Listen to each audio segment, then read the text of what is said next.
They say start, take a little 25 here, 25 there. Okay, I see what's up. We'll see. Listen, pass over feed, 200. Okay. So, Commander General YAHANNA, we got that Passover in Houston. Let's talk it up. We just talking about it. Yeah. So, yeah, that's just a dog I got. Okay. I got him from the Humane Society. But Word. don't worry about it. Hey, that's good on you, guy. Yeah, but don't worry about it. So, look. All right, so we're going to be down in Houston. All right, so we got to make sure that we have our plane tickets, make sure that we have everything for our garments. But also, the main important thing is that we got to make sure that we have our $200. Oh, say it again. You said the next time? If you could. Yo, shut up. Hey, we got you, Cat. Go ahead. What you saying? All right, so what we got to do is we got to make sure that we have our two. That dog. Something wrong with that damn dog. All right, we got to make sure we have our two. Yo, that dog. Hold on, man. Hold on. He ain't got it. He don't got it. Dang. I said the dog was being disrespectful. Look at him, man. God damn. Don't see the man coming back. Shit. Hey, come on. Shit. Go ahead. You got that. Hey, come on. You said you ain't got the bread. You ain't got the bread. No. I don't remember saying that. I'm talking about. So, Passover is going to be in Houston. $200. $200. I got it. So everybody knows. $200. Passover is going to be what? $200. 200. All right. 200. Let me get back to this goddamn. I don't want to. Hey.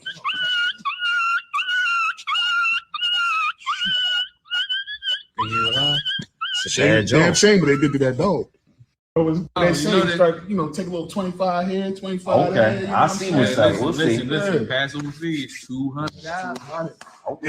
So, Commander General YAHANNA, we got that pass.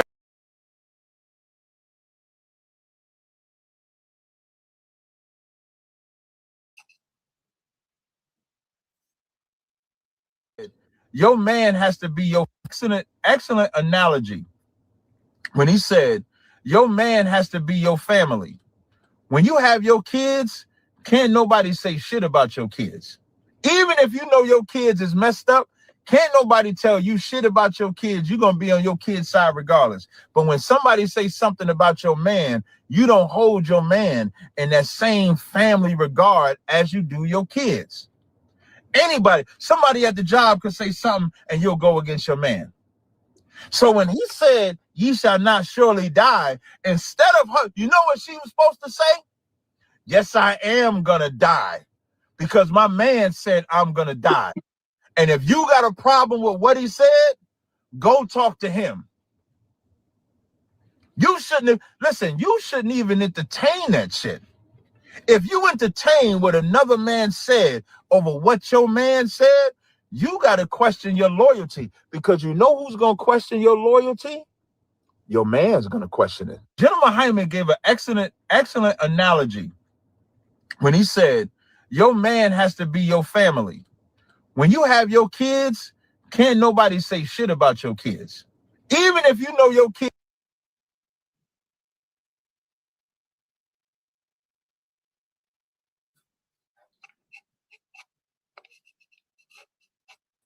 Yes, sir. We live, sir. Captain Spar. Hold on, man. Oh, give that a round of applause, man. Give it a nice big hand, man.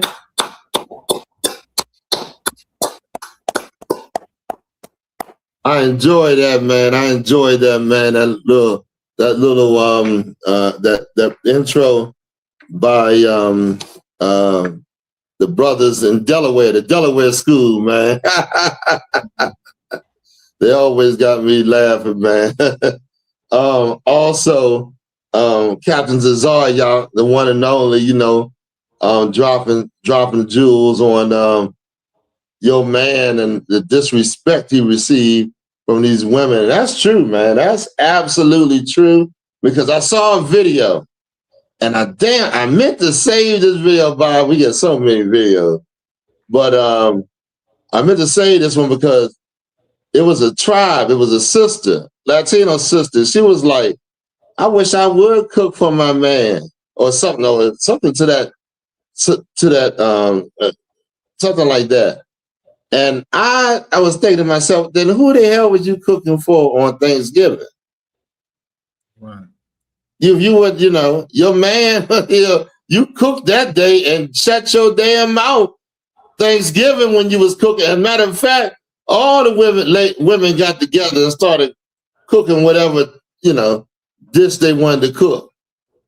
But the same women would be like, I ain't doing nothing for my man. You can't get him to make you a damn turkey sandwich. You know what I'm saying?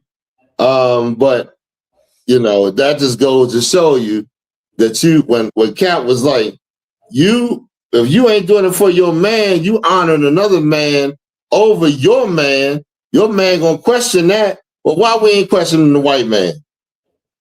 But they honoring the white man over black men.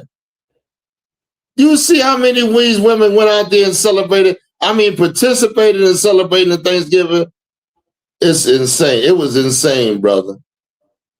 It let me know right then and there. This is the home of the truth, the I.S.U.P.K, man, under Commander General YAHANNA, man. We weathered that storm. We didn't go into celebrating no stinking Thanksgiving. Right. You know what I mean? And listen, this is also, I know I'm going already. Don't you tell me nothing about God if your ass sat at that goddamn Thanksgiving dinner. You ain't got nothing to tell nobody about God. How you gonna open that filthy? How you gonna, what did it say? Clean water and dirty water don't come out the same faucet. You understand? Can't inhabit the same space. Right. How in the hell that dirty, filthy mouth gonna tell me something about what's clean? You understand? That was insane. But anyway, we got a little pop-up class. Before I go on any further, first and foremost, I want to thank Yahweh Shah for allowing us the opportunity to come together and break these scriptures down. You understand? We breaking bread with you right now. Y'all don't know that? We breaking bread without no food being in front of you. The Lord said, take this roll and eat it. Right. So I want to thank the Most High in Christ, man. I just want to make sure I give them their proper acknowledgement, man, because the great things have been done for. The great things have been done for our people, and the Lord is doing right before your face. Even though you got to admit, He's bringing down this people that you could never bring down. He's bringing them down. Even though we're going to catch a little bit, so what? Right. After this, we're going to live magnificently. You understand? So also, Commander General YAHANNA, General Mahaiman, General Mayat, General Hazayan, General Salomar, General Katamgaba, and General Kobalama. Big shout out to the heads of this nation, man. You understand? They're doing an excellent job, magnificent work, man. I just can't say enough about them, you know what I mean? Also, the captains, man, give them a round of applause. Captains doing an excellent job, man. You see them. See what we doing in I.S.U.P.K, man. It can't be denied. We got the officers, man. Officers, man, they doing, they are amazing, man. You know what I'm saying? Raising the dead. You seeing raising the dead, like when Christ, I get you. What's the guy's name? Janus or whatever. When he was a leader amongst our people. But when his daughter was sick and dying, he came looking for Christ. He wanted our king, man. And when Christ, and when his daughter is sick and she died, I think I'm getting the name right, I don't know. She died and Christ brought her back to life. You understand? That's us, man. We dead people, man. And Christ, through giving this knowledge and understanding to the I.S.U.P.K, is raising up the dead. You understand? So that's heavy. Also, the troopers. Give them a round of applause, man. You know what I mean? And this should show you, this should be the example that you should follow coming out of your lifestyle, man. You wonder why things are happening. You can't keep a woman. Your life is all messed up. Jobs is all you jammed up. Finances. It's because you refuse to do the thing that the Lord told you to do. So, of course, the Lord is going to punish and make you feel it, so you can, turn away from your filthiness, man. All right, so big shout out to the sisters. Sisters are doing an amazing job, incredible. And listen, and being an example to the sisters in the world. You can't deny it. Working, sir. You understand? So, just wanted to give a shout out there. Where we head to, Abad? Yes, sir. Yes, sir. We are at the missing persons, sir. The missing persons. Look, there's missing people, the missing brothers and sisters. We're gonna bring them out. We're gonna bring them out and show you who who's missing. Give you the information you need to get, and hopefully we already had some. I didn't even bring it out. Brother in the school found who was what's the guy's name? The African guy. Yes. The one, not African, but he is in that old African religion. Shoot, I can't think of his name. The one that scammed, everybody say scam out of, supposed to build a school. Yes. What's his name? Y'all might know what I'm talking about, but I guess his daughter or something was found by a brother in the I.S.U.P.K. She was missing or something like that. I'm pretty much probably getting the story wrong, but to that degree. Yes, man, we're gonna keep an eye out for our brothers and sisters, man. All right, go ahead and pop it up. Let's go. Yes, sir. Who we got? Yes, sir. This is 14-year-old Jala A. Davis, Philadelphia, Pennsylvania. Okay, Jala is missing. Y'all keep an eye. 14 years old. Keep an eye out. You're gonna read a little bit more. Yes, sir. The disappearance of Jala A. Davis, 14-year-old Jala A. Davis was last seen at her home on the 1600 block of North 15th Street on Friday, December 5th, 2025, at approximately 4:30 p.m. She has not been seen or heard from since. Jala. So, a lot of people are praying on our children because we've been destroyed in this place, So we don't have the fathers and, to watch the neighborhood, watch the houses and neighborhoods and all that. Pretty much everybody's in a chaotic mindset because everything is so messed up. There's no order in our neighborhoods and all that. So you become a prey. You become, someone that an ungodly man looks at and takes advantage of. You know what I mean? So, yeah. Go ahead. Next one. Yes, sir. Yes, sir. 15-year-old Ezra Nilsson. Ezra Nilsson. You understand? 15 years old. Give me a little bit more. Yes, sir. Where they missing from? Philadelphia, Pennsylvania, sir. Philadelphia again? Go ahead. The Philadelphia Police Department is asking for the public's help in locating 15-year-old Ezra Nilsson. Ezra was last seen on December 7th 2025 at approximately 1 p.m. in the area of Broad Street and Huntington Park Avenue. Yo, what is going on with Philly's kids? Damn. Okay. That's pretty much, that's enough. Yes, sir. You know what I mean? Let's keep an eye out for Ezra. 15.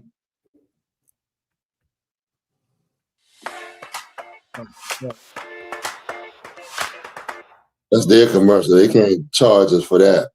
They don't want us to play. Let y'all know they don't want us to play any music in class. Any, not even our own. That's ridiculous, man. Like these they on the truth. They know that this truth is coming up out of here left and right, and they want to put a stop to it. At least the attraction to it.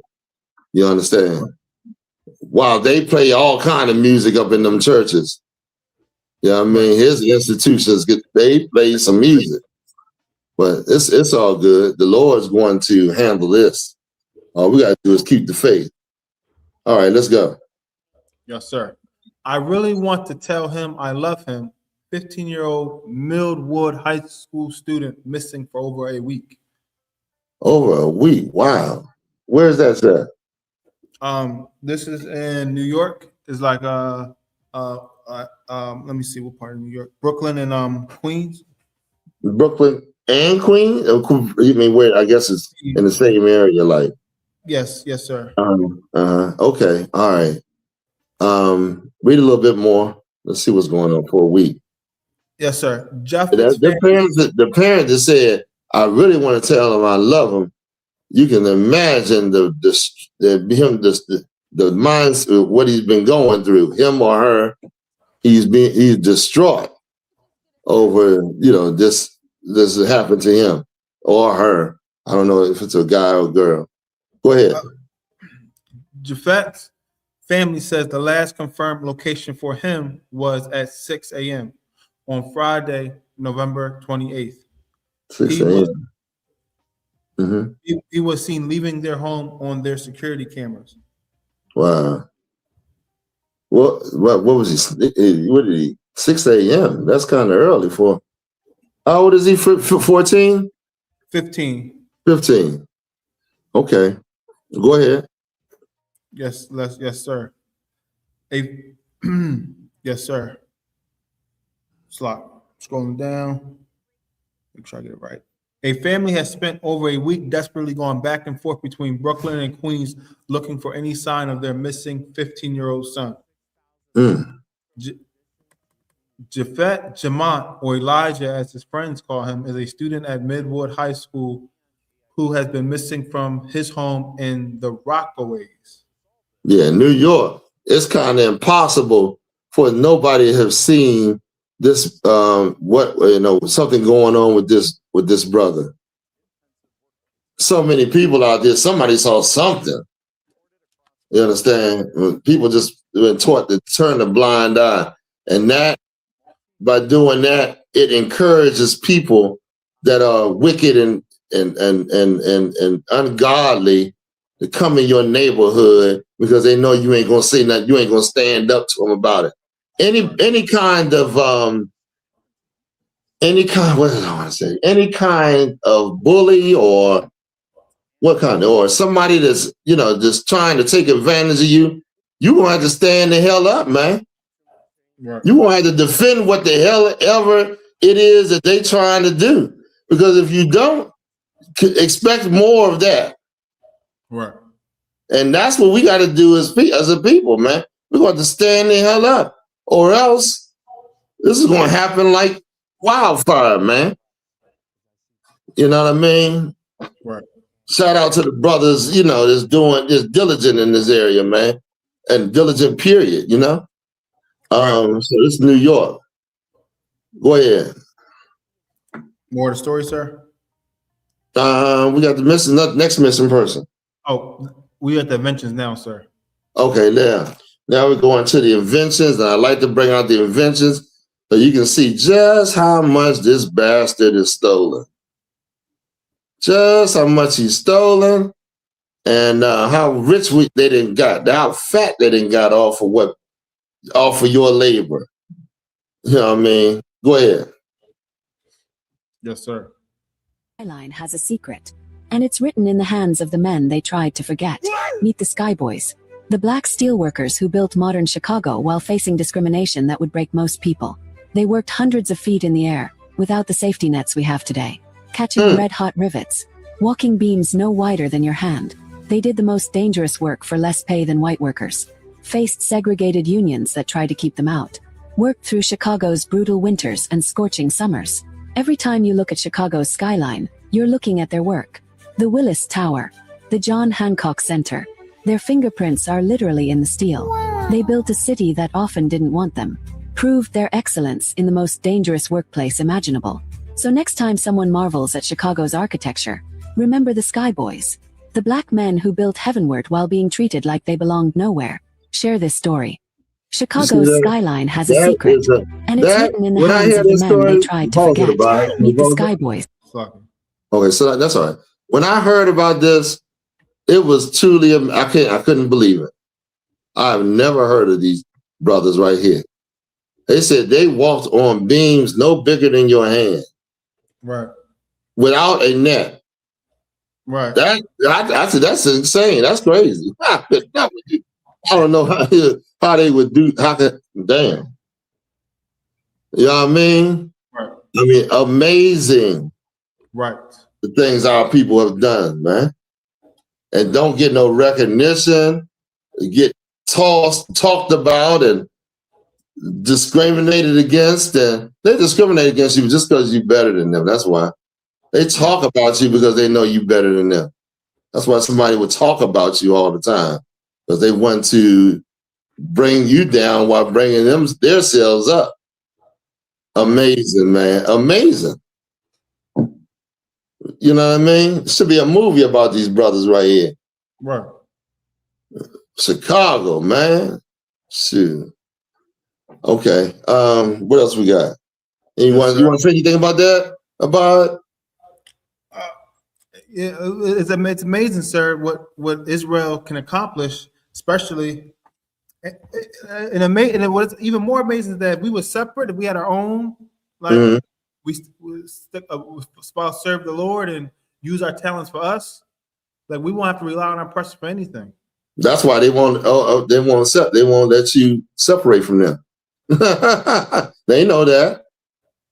You know. They know you the cash cow. Okay, let's go on. Yes, sir.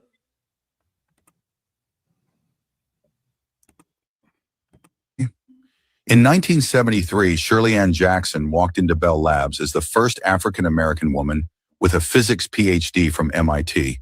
She was studying something that seemed completely useless, the way light moves through glass. While her male colleagues dismissed her theoretical research, she was quietly solving the biggest problem in telecommunications. Electrical signals were too slow, too weak to carry the massive amounts of data the world would soon need. But Jackson discovered that light could carry thousands of times more information than electricity. Her breakthrough research into semiconductor physics made fiber optic cables possible. Those glass threads now carry every internet search, every video call, every text message across the globe. She also developed the scientific principles behind caller ID, call waiting, and fax machines. While facing constant discrimination in the tech industry, she was literally building the foundation of the digital age. Today, her hidden work connects every smartphone, every computer, every device on Earth. The architect of modern communication was a black woman nobody remembers. Did you know the woman who built the internet was completely... That's amazing. They don't even talk about this. Wow. If you don't dig this up, it won't even cross your mind. Right. This is something that you have to learn. The more you learn, the more appreciation you have for your people. Right. The more you understand a lot about what's going on. This is amazing. That sister, that should be a story. That should be a movie. Right. Right. Like everybody, her inventions, everybody uses. And nobody knows about this sister. My God. What have they stolen? Like this is this is. I mean, it just it boggles my mind, man. How you can be such a goddamn thief and never and act like black people are your problem. Right. How you can just steal, and then turn around and come up against black people and say the worst things too, about them. That's insane. But this time is a time for us, man, to revitalize our understanding on, loving each other. We got to really put the effort in to love one another, man, and not listen to these lies and learn about the great things black people have done. You learn about white people all day in school. White people being taught all day in school. Everybody know about Christopher Columbus and them bozos that claim over here, man. Them bums, they were bums. They traveling bums. Came over here looking for something to steal. Pirates. That's the real pirate. Christopher Columbus and all them goons, them thugs. You understand? So, let's get some more. Where we at now? Yes, sir. Let's get some more. Yeah, His check name this was sister Frederick. out. What is the beginning about? Check this sister out, man. Check her out. That's amazing. Like we done read about the light, the car, the traffic light, the refrigerator trucks, the mailbox, zip codes, this, peanut butter. I mean, it's just the list goes. It's crazy. It is absolutely insane what black people have done in this environment. You understand? Let's move on. Let's get some more. Yes, sir. He couldn't do it, so he invented the system that feeds the planet. His name was Frederick McKinley Jones. His life began with unimaginable hardship. Orphaned young, formal education ended in the 6th grade, but he had a mind that refused to be limited. He taught himself mechanics, electrical engineering, and became a master inventor. The challenge came from a friend's complaint. A truckload of chickens spoiled on the way to Chicago. His boss bet $6 and gave Jones 30 days to invent a solution. Jones went to the library, taught himself refrigeration science, and created the world's first successful mobile refrigeration unit. His invention, and the Thermo King company he co-founded, didn't just save chickens. It preserved blood, medicine, and food for Allied troops in World War II, saving countless lives. It ended seasonal eating, making fresh produce available anywhere, anytime, creating the modern supermarket and global food chain. He earned over 60 patents. A man barred from racing his own cars due to his skin color cooled the world. A self-taught orphan built an industry worth billions and changed how humanity eats. How many world changers have we forgotten? Share the story of Frederick McKinley Jones. Follow for more history. McKinley Jones. Amazing. Amazing. I got nothing else for you, man. The brother went there and taught himself and did something. All those, you mean tell me all them white folks couldn't invent a refrigeration system? They didn't understand how to preserve food and all this other stuff, to grow food and all that. Frederick McKinley Jones. Damn. Black excellence, as they say. Let's move on. Let's move on. We got any more? We got one more, sir. Come on with it.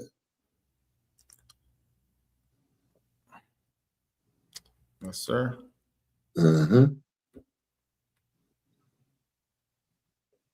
Ford's famous assembly line was actually perfected by a black engineer who never got credit.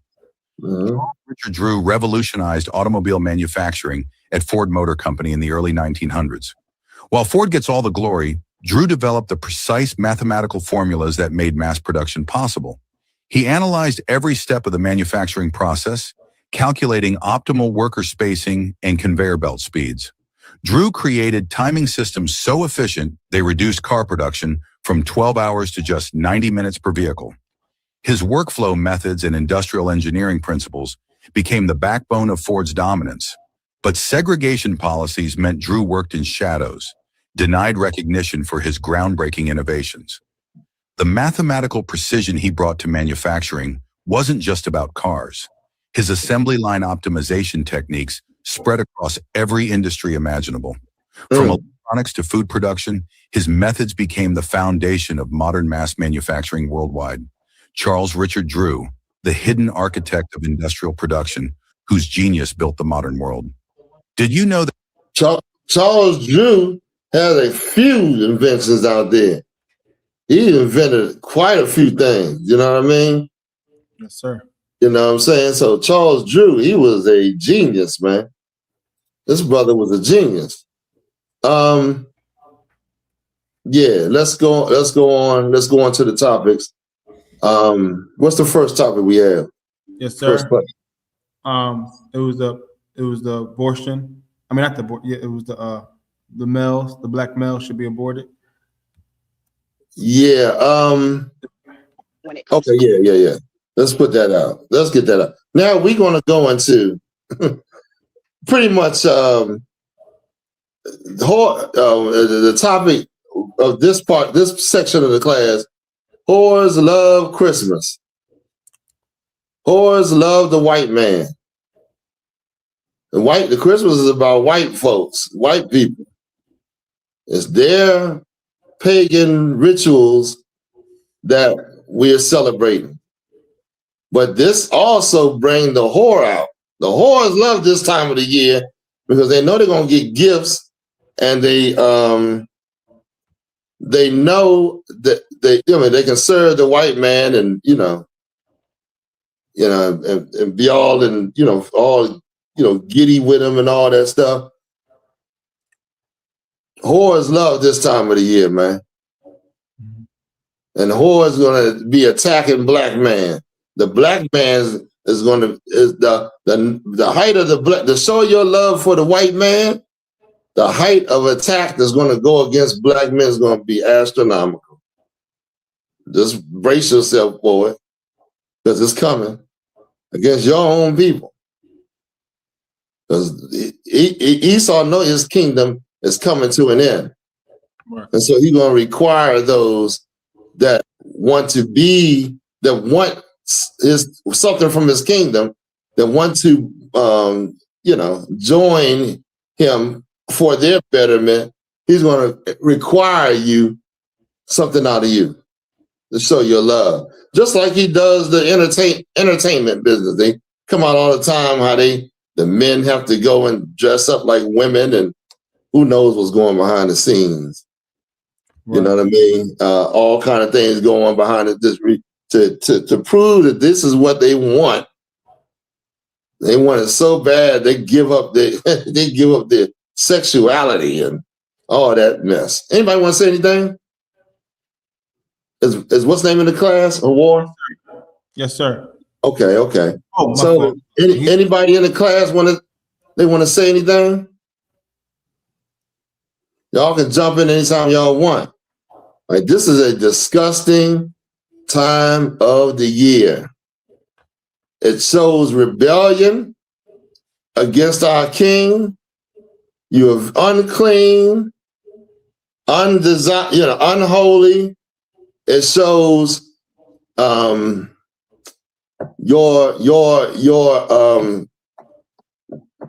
what I want to say. It just shows you just go against God, man, and don't give a damn, even though you say you're a God-fearing person. Come on, let's go. Let's get some. Yes, sir. Antoinette Green said, Umar Johnson, was that the person? Yeah, Umar Johnson. That's him. Thank you, Antoinette. Yes. Umar Johnson. That's the cat that the brother found his daughter or niece or whatever. You know what I mean? So And shout out to the brother. I don't know who the brother's name or anything. I heard the story my dang self, so I'm giving you, you know, hearsay, you know, pretty much. Not firsthand knowledge as far as, you know, that goes. Anybody want to say anything real quick? Let's get a little bit of the story. We got the stories in an article or what? Yes, sir. It's a video. Okay, we'll play the video. Yes, sir. Well, y'all rather hear me ramble on. Come on, let's go. Turn it back, because these dusties are dusty. They just belong in a coffin. No turning back. Rewind that back. Dusty. Yes, sir. They just belong in a coffin. There's no turning back. Hold on, pause it. Now, go back to the beginning. Yes, sir. About it. Put it to the beginning. Okay. She said these dusties are dusty. They belong in a coffin. Why is she saying this? She's saying they belong in a coffin. She's talking about black men. Well, why is she saying this? Come on, y'all. Y'all never thought about this before? Why people attack other people? There's always some old self-interest that's going on. Her self-interest is to show white people that I love them. Show white people I love them. I'm with them. I don't get with these dusties and these ignorant black people. So I have to talk about them to show, you know, the white man, I'm down with their people. This is disgusting, man. Anybody want to say anything? I'm gonna open the floor for anybody to say anything. If you disagree, you can disagree. You can disagree and bring your reasons out. Let's hear them. You can agree. You can agree and bring your understanding out as well. Or you can ask a question. You know what I mean? What you saying about? I was saying that she wants to like devalue black men. So she has a reason to so black women have a reason to not want to care for them. Like that's right.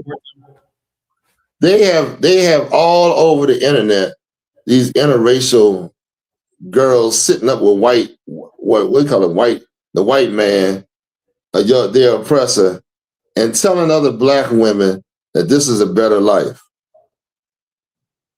Telling other black women that don't go through your slavery and be honorable, but to, you know, leave your nation and go to this another nation and disobey the Lord and your laws and your people.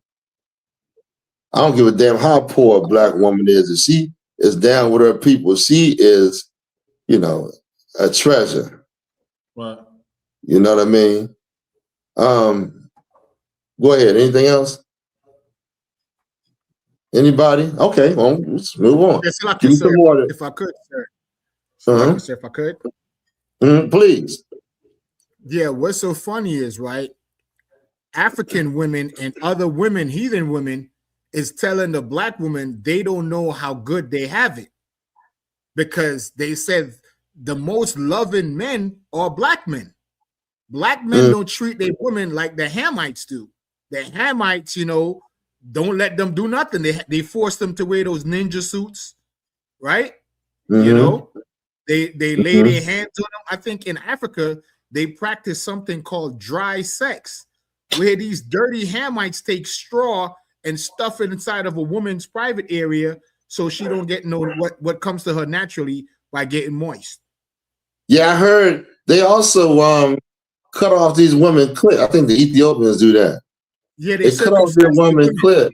Hold on, they cut off their woman's clit, if I could, so that they don't get pleasure, so that they won't go out here and cheat on their husband. Y'all ain't hear about that?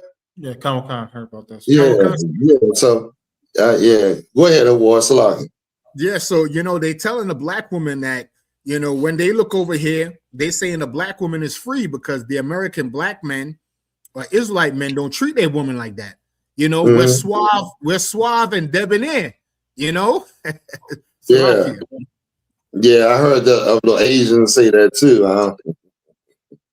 What's the little ones that like black men over there? The passport brothers are running over there. They run over there. They promoting Thailand so much. Now Thailand and Cambodia is at war.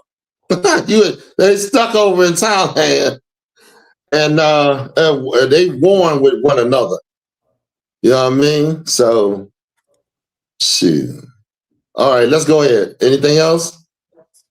Let's bring out the rest of it. Did we go through the whole video? No, sir. Okay, let's go. There's no turning back because these dusties are dusty. They just belong in a coffin. I agree. And the only reason I support aborting a Black child when it comes to it being male is because when I look at the Black community and the problems in it, it's associated with males and male pathology. So when you are a Black man thinking that the women who think this way and whose minds are captured, you are on the same team with them, you are not. You have to wake up to that reality. We can no longer say that this is only happening amongst white people and on the far right. There are Black women who vote and follow every slogan, every trend, every talking point, and is anti-family, anti-men, anti-boys, and anti-Black boys in the womb. There's no turning back. Is that it? Yes. Okay. Man, so y'all hear that, right? Boy, abort them Black men. That fool don't even understand that she's killing herself. She's not going to be able to come back on this earth if there's no man to plant the seed so that she can come back here. All the women going to have to you're going to have to go, and the Black women, if all the Black men were killed, then the Black women would have to go to another nation, right? Mm-hmm. And that is exactly what she wants. You're gonna have to reproduce another nation, and as you reproducing as a Black woman, having sex and having babies by white men or Chinese or Africans, you're going to destroy your opportunity to come back on the earth because that's not your seed. Right. That you reproducing. Mm-hmm. That, you see what I'm saying? Okay. So these Black women are, y'all, whoa. Y'all wonder why I call them nigger whores. Now you understand. You understand? Now you understand. You understand? Their mouth has got to be stopped. That mouth want to go. That demon on that BIT bitch has got to be shut up, man. You understand? It was better that she shut the hell up when they weren't putting all this garbage out into the atmosphere. When men was over the household and they wouldn't say no crap like this. Now they out. Now they out in every little crevice that you can think of, being little rats all over the goddamn place. Like, this is insane, man. That oppresses a Black man. What y'all want to do? Y'all want to let this fly? Go ahead. Anybody want to say something about it? Yeah, I got a preset for you, sir. You listen, and I want to also say she's doing the exact same thing Margaret Sanger wanted. Right. Margaret Sanger wanted to abort Black children, and now she's talking about it. Didn't she, in the spirit of the white man? Go ahead, War. Colonel, sir, if I could, right? Just to back up what you're saying, one of the wisest men to walk the earth outside of Christ was Solomon, right? And Solomon said this: a foolish woman is clamorous. She is simple and knoweth nothing. Oh, yeah, boy, oh, boy. They use them old foolish things. And you know what it comes from? It's coming from the white man putting his spirit inside that Black woman. How does he do it? He gets them to worship money. Right. worship money leads you to the white man, and then he has sex with you, and now your mind is shifted to what he wants. Your mind goes against your man. Why are you trying to screw every goddamn black woman you see? That's why in Deuteronomy 7:3, it says what it says. You'll no longer be wanting to serve the Lord, but you will serve. That's why the curses and the curses. Give me the curse. Y'all got to remind me. Listen, I remember the scriptures more than y'all young cats. Y'all supposed to be telling me, oh yeah, Cap. Remember you said we're gonna go into this scripture and we won't. Yeah. Okay. Now I'm remembering it. Y'all ain't remember what's going on. Salakia, sir, I got a precept for what you just said about how our women chase the oppressor's money.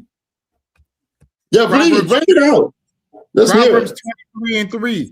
Be not desirous of his dainties. Salakia. Yeah, for sure. You desire the dainties of your enemy. Guess what? You start to forgive. You forgive your enemy. You start to hate your people because now you think your people is the reason why you can't have the things that he has. You think we holding you back. You think we the problem. Like she said, black men are the problem. That's why if we kill all the black babies, then we'll be able to. Give me the Tanya TKO one. Did you find that one? Tanya TKO, sir? I think it is. When she said black men, when she said, oh man, I don't know. When she said, this woman said, what did she say? She said, I don't want to, she said, black women are not free. Put that in. Black women are not free, Tanya TKO or whatever. Because she said, if you go to the hospital, if you got a husband and you go to the hospital to get your tubes tied, and your husband don't want you to get your tubes tied, they won't tie your tubes. Black women are not free. I'm looking at this shit. I'm like, do black women actually listen to this crap? Oh man, if you find that video, I'm gonna be so happy. I'm like, this is insane. Like, why was she saying y'all not free? Don't no other nation makes this argument like this. Why is she saying black women are not free? Come on, y'all. Y'all got to know what the hell is in these women's mind, or else you ain't gonna understand. You know what I mean? Why would somebody go online and say black women are not free? Because if you go to the doctors and want your tube tied and your husband don't want you to tie your tube, they won't tie your tubes. Oh, let me see if I can find it. Is this it, sir? What does it say? I can't see it. Oh, my fault. It says, it's a video. Yes, it's a video, sir. Women aren't free if men can do this. That's the title of the video. Yeah, I think that's her. Turn it up loud. Yes, sir. Yes, sir. I don't know if that's it or not, though. Song that saddles you with a lifelong, incredibly. Oh, my fault. Pause. I'm just trying to make it big. Look who she got over there. Go ahead. Serious financial commitment that puts your life at risk, because pregnancy is incredibly dangerous, especially in a place that tries to regulate it. Then you are not free, and you will never be free. You are a second-class citizen. You are a tool that men will use to shape societies as they see fit. I genuinely get why people are against it, and personally, why it makes you uncomfortable, why it doesn't align with your religion. I was raised Catholic. There has never been, and there will never be, a country where women do not have the legal right to access where women are safe, free, and have any semblance of equality with men. If every day you walk outside your door and 50% of the population can physically overpower you in a way that ends your education, your career, your financial independence, your ability to be independent from a man, you are not free. If the circumstances of your health and your life can change in an instant because a man decides to get you pregnant and you can do nothing about it, you not only don't have control over your body, you don't have control over any aspect of your life. Men do. The government does. We can either live in a world where women have freedom and control over our own lives, or we can live in a world where no one gets an abortion. Those are the two options. This is not fear-mongering. This is not blowing things out of proportion. This is the history of female oppression throughout history and across the globe. There are incredibly powerful people in this country moving for national minimum standards. You say something, sir? Yeah, I think that's enough. Yes, sir. This woman, ooh, my goodness. Anybody want to say anything about this, please? Yeah, this sister is like you said, if I could. This sister is sitting there eating it up, shaking her head. And I don't understand how the black women think that they have a friend in the white woman. Right. Salaki. Look, and let me show you this video. Here's the video right here. Can I send it to you? How do I send this? Yes, sir. I don't think I can send it this way because this computer is not. You can send it to email, sir. Hold on. Oh, go ahead, Awar. Go ahead. Awar. Come, sir. Yeah, finish up what did you say? Yeah, our sisters, they listen to the white woman, right? But where was the same Edomite woman when Sandra Bland got unalived by the police? This is what kills me about black women, man. They be on their jobs and everything. Them white women just be counseling the hell out of these old stupid black bitches that listen to everything. A white woman coming from the suburbs out there in her neighborhood where she don't even contest her man. Right. They don't do the things they telling you in that damn job. They know you stupid enough to go and do it. Right. She going right back to her suburb. You going back to the hood, angry as hell, listening to the counsel of some stupid white bitch. And breaking up and fighting, you go in your household arguing with your man because you ain't got the things these devils got. It burns me up, man. I can't. You going looking at everything they got, and they just teasing you. They got the little marriage ceremony on all goddamn day, so they can say, "Oh, you didn't get married? Look at her in her white dress." And these black women's eyes get so damn big, and they want that. They want it. Why can't you give me what they got, nigga? Right. And arguing with you because she wants to find someone that can give her what she sees, and these white women are counseling. Girl, I wouldn't take that. He did that. He did what?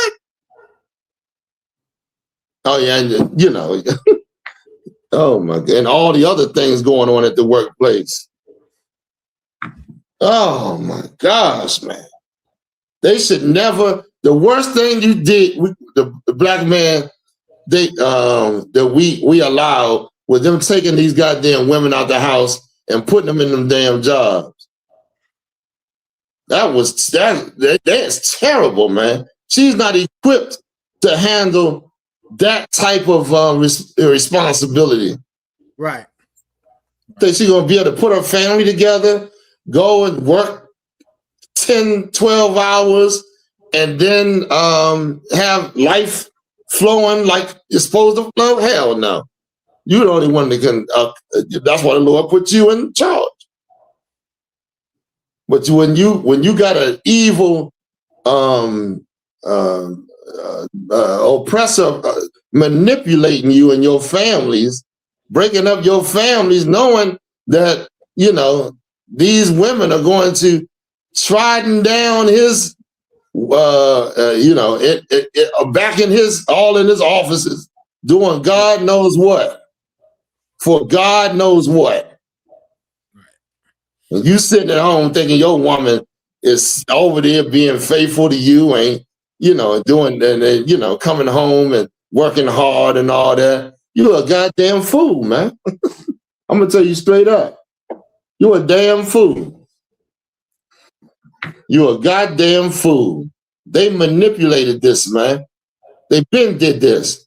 I got a class coming up. The secret communication between the white man and the black woman. I got that coming out. Or a few more things, and that's going to pop. You understand? Go ahead. Where we at? Anybody want to say anything? Please. Like you, sir. Go ahead. It's like you, sir. Sisters, what Captain Shapar is saying is so heavy. This is love. The scripture says the Lord chastise those whom he loves. And we're not coming at you, sisters. We're just telling you, stop listening to these white women, man. They don't have your best interest. I'm going to read a precept and show you what the Egyptian women said about you, black woman, that you don't know about yourself. It says, this is Exodus 1:19. And if I could, before you go, Award, hold on 1 second. This is the other half of the white man. Right. She's not separate from him. Not at all. She's doing the will of her master. Oh my gosh. I can't believe it. Go ahead, Award. Read the scripture. Exodus 1:19. And the midwives said unto Pharaoh, because the Hebrew women are not as the Egyptian women, for they are lively and are delivered ere the midwives come in unto them. You see that? Even the Egyptian women were saying that these black women, man, these Hebrew women, before the midwives could come and deliver the baby, they already popped the baby out. Because our women are so lively, so full of energy and life. You know what I mean? So, they were showing you that even the Egyptian women know that there's a difference. Guess what? White woman next to you, that's why she go and put collagen in her lips. That's why she go put plastic in her butts. So she could try to look like you. You understand? So we're not putting you sisters down. We're just trying to get you right. Stop listening to the oppressor and his woman. Salaki, sir. Most High in Christ. And it's not the women in the school. Right. Because y'all understand this evil oppressor and the things he's doing to bring our nation down. But it's the ones that don't understand the nature of this deceptive man. Abad, I can't what's your what do you want me to send it to? ibadhaya@gmail.com. Okay. Go ahead. Anybody want to say anything else? I mean, if the sister, who's saying something? Is anybody saying anything? You can bring it on up. They're not saying anything. Okay. I thought you was responding to it. I sent it to you, Abad. Oh, come on. Let me let's bring that one up. Now, y'all saw the white sisters. Now, if the sisters are in here and they don't agree, well, just check this out. Now, you saw the white woman bringing up the issues of not being free, right? To a black woman, right? To this black woman tying TKO. Now, let's check this video out. Yes, sir. Make it big. Make it big. I think it's the biggest it's going to get, sir. Okay, go ahead. Come on, playing it now. And try to get your tubes tied in 25 when your husband says no, and see whether or not they tie your tubes without his motherfucking consent. Don't talk to me about black women being liberated when even to this motherfucking day, we don't have control over our goddamn bodies. Come on now. Come on. Don't talk to me about this shit. Don't talk to me about shit that ain't true. Go to the doctor. Look. That white woman hyped her up. Stop it, Baba. The water. That white woman hyped her up. Look at her face. Look at her face. She soaked in everything. Now, who makes this? Who goes and fights against their man to this degree? Who? What other nation does this? I'm asking anybody. Don't no other nation fight like this. They are teaching black women to hate black men. That's it.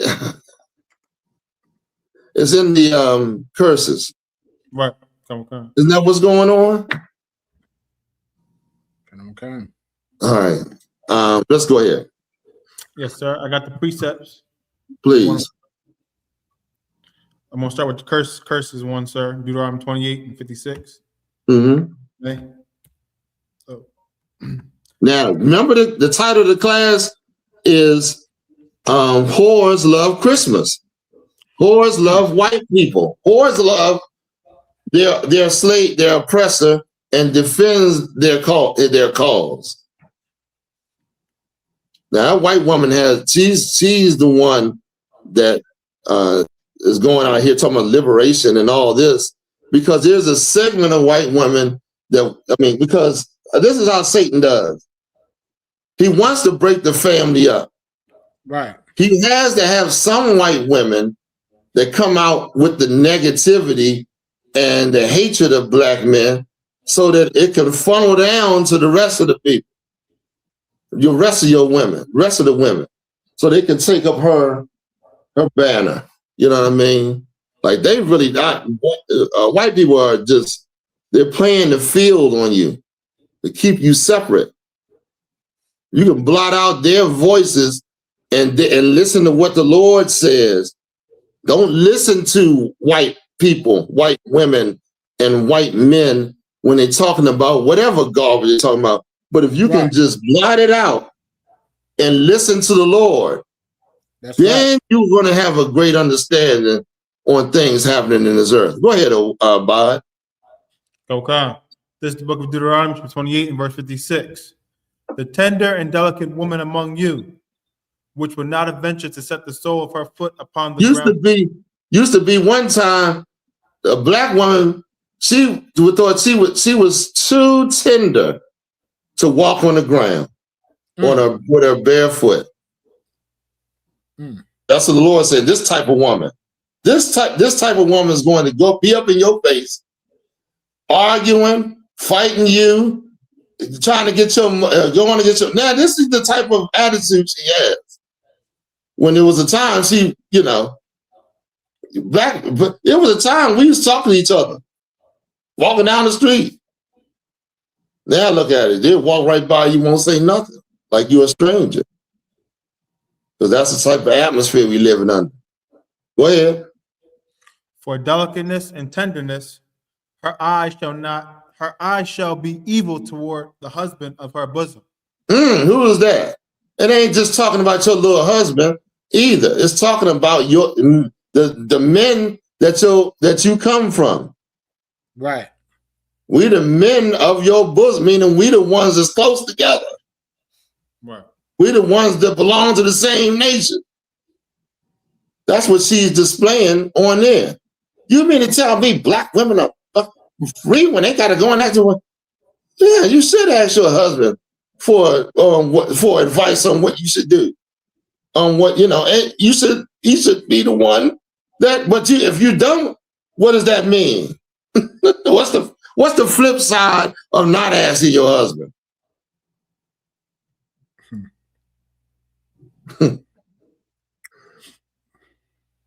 Listening to the white man.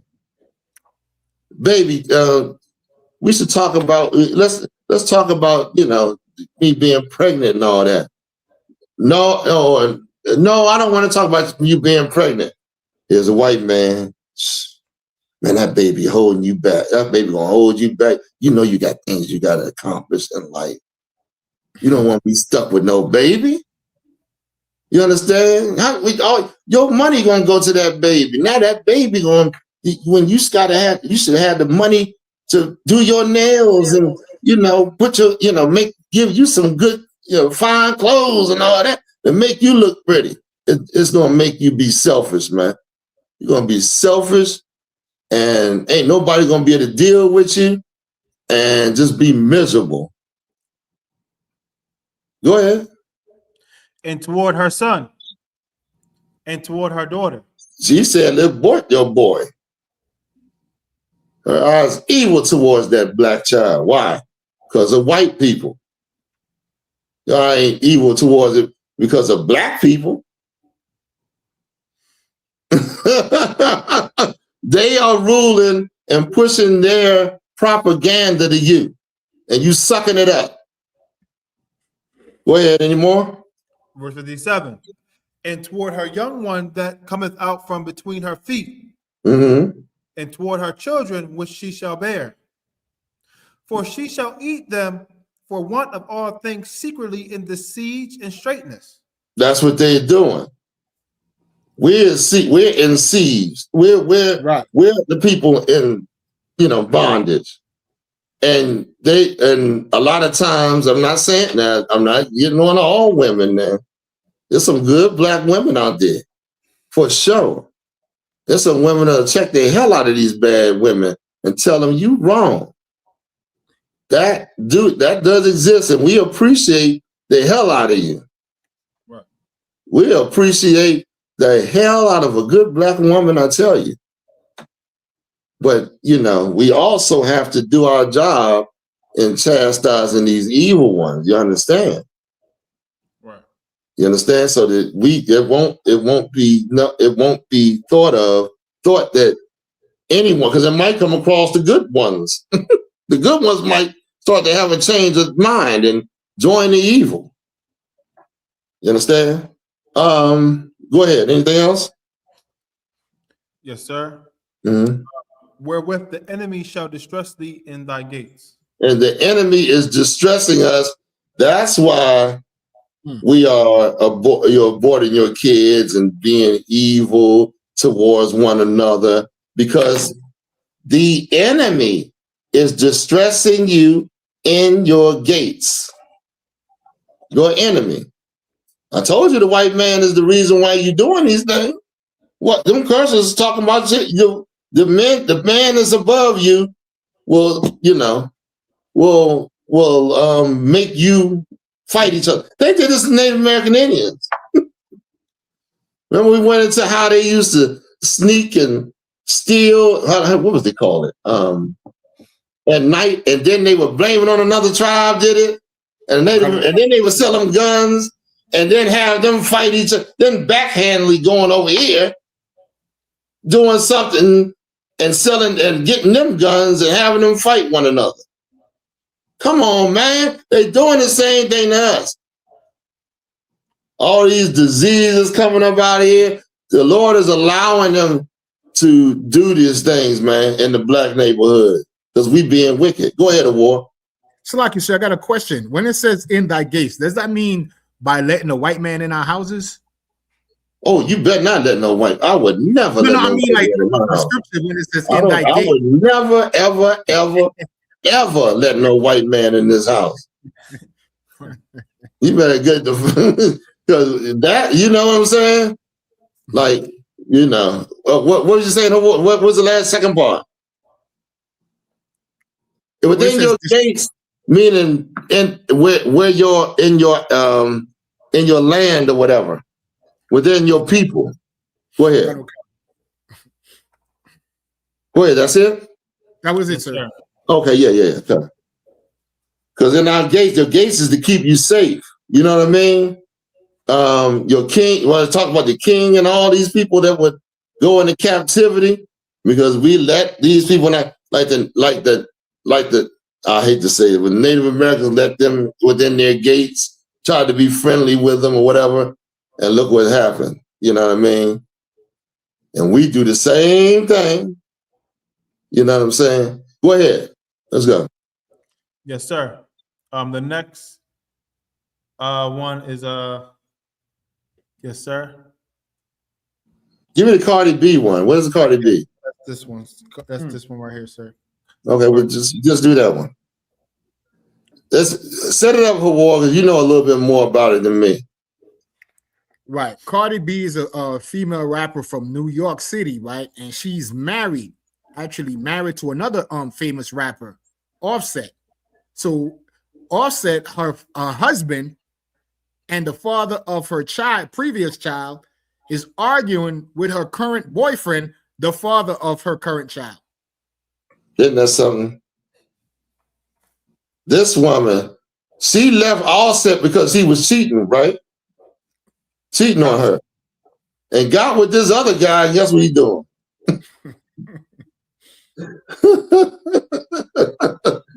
She got with the other guy, and it's much worse. I think what's the situation, War, with the other? Yeah, he has 6 other baby mothers. He got 6 other baby mothers. Offset had how many baby mothers? I think this was the only one. Well, the one we know of is with Cardi B.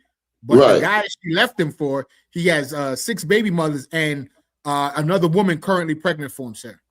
Ain't that something? And he said, okay, read the story. Read a little bit. So, because you said you was telling me more information than, and I'm kind of remembering some of it, but I don't want to just. It's in the article. It's in the article, sir. Okay, go ahead.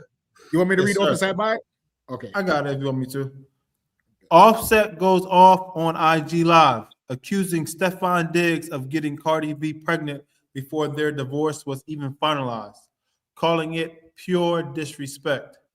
He joked that Diggs would need more kids to catch his record.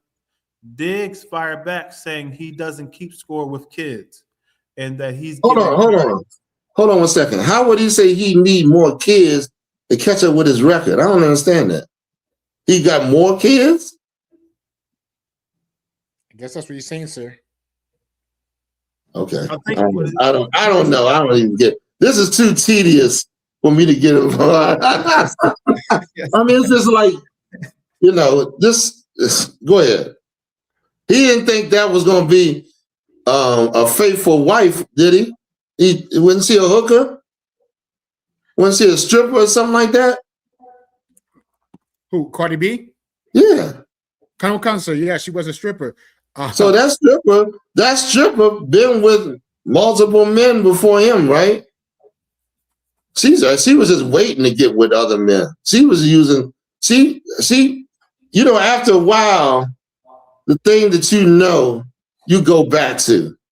Right. If you're not in the truth to fight that demon, you're gonna just go right and obey the demon that's whatever it's telling you to do. And that's what she did. It was just gonna take time. It's just a matter of time. She don't know how to fight her demons, of course. He don't know how either. Go ahead. Diggs fired back saying he doesn't keep score with kids and that he's giving Cardi peace, love, and stability. He's giving another man's woman, is that what I'm saying? Peace, love, and stability, right? Yes, sir. Concert. What the fuck does that mean? Oh my gosh, man. Her life is going to be hell. She's going to be fighting over baby daddies and paying who gets what and all kind of mess with these different children. And then the men fighting, and it's just going to be a chaotic scene. Probably her whole life. She creating a monstrosity of a mess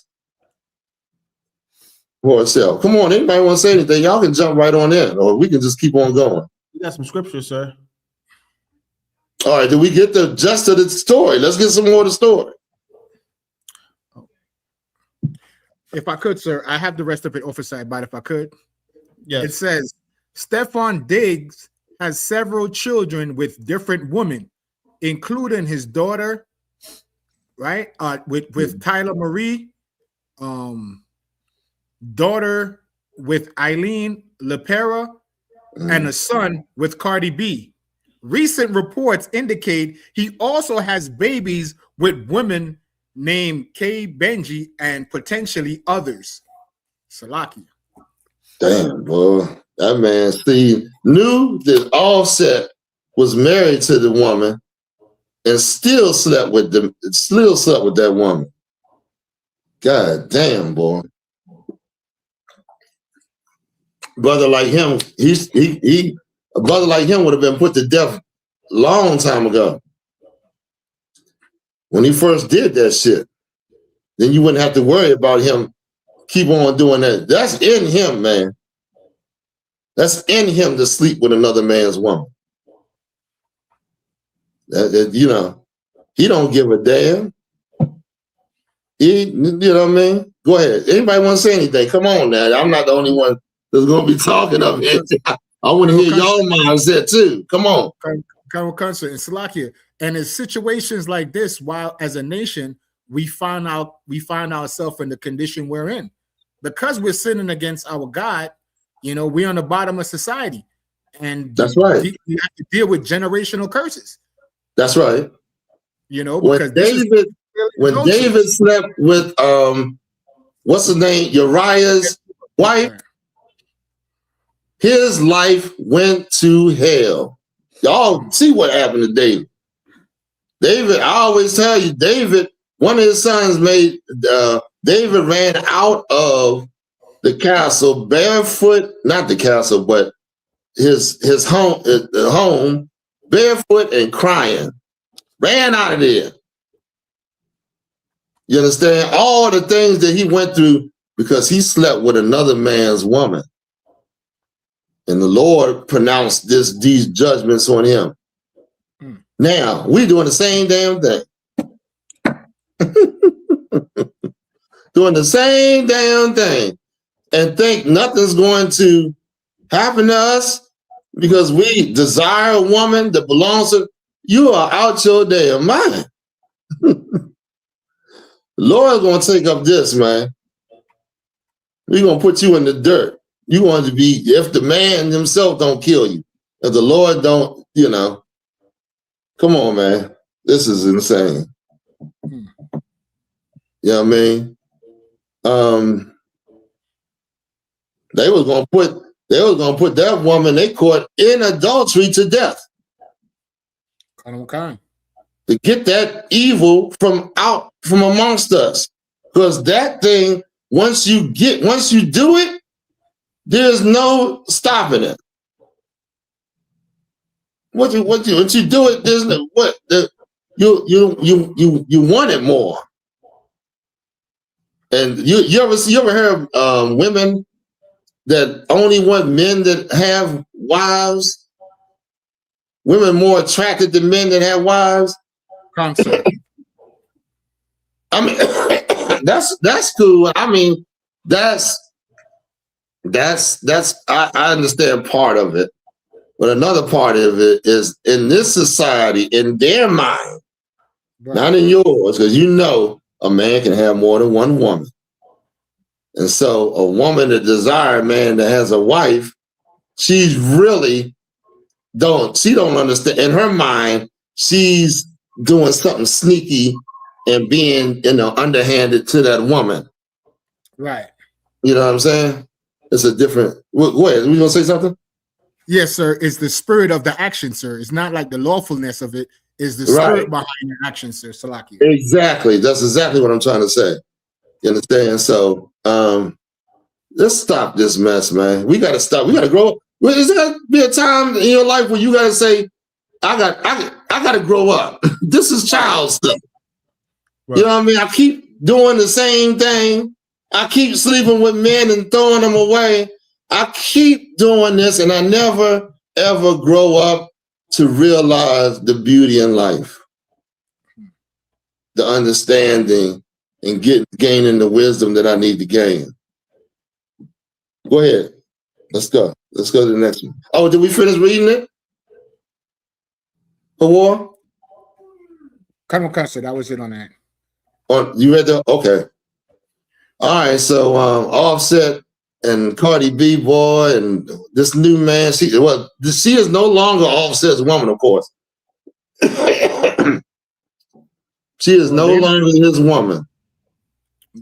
She done went and laid with another man and committed adultery, and now she belongs to that man she laid with. Right. You know what I mean? So that's that. Okay, let's go to the next one. Salaki, sir. Officer Lamayad had put a precept in the chat. Oh, please. Proverbs 14:1, Officer Abad, Babu Kasha. Proverbs 14:1, come. I think it's a pretty heavy precept, sir. Oh, Most High Christ, let's do it.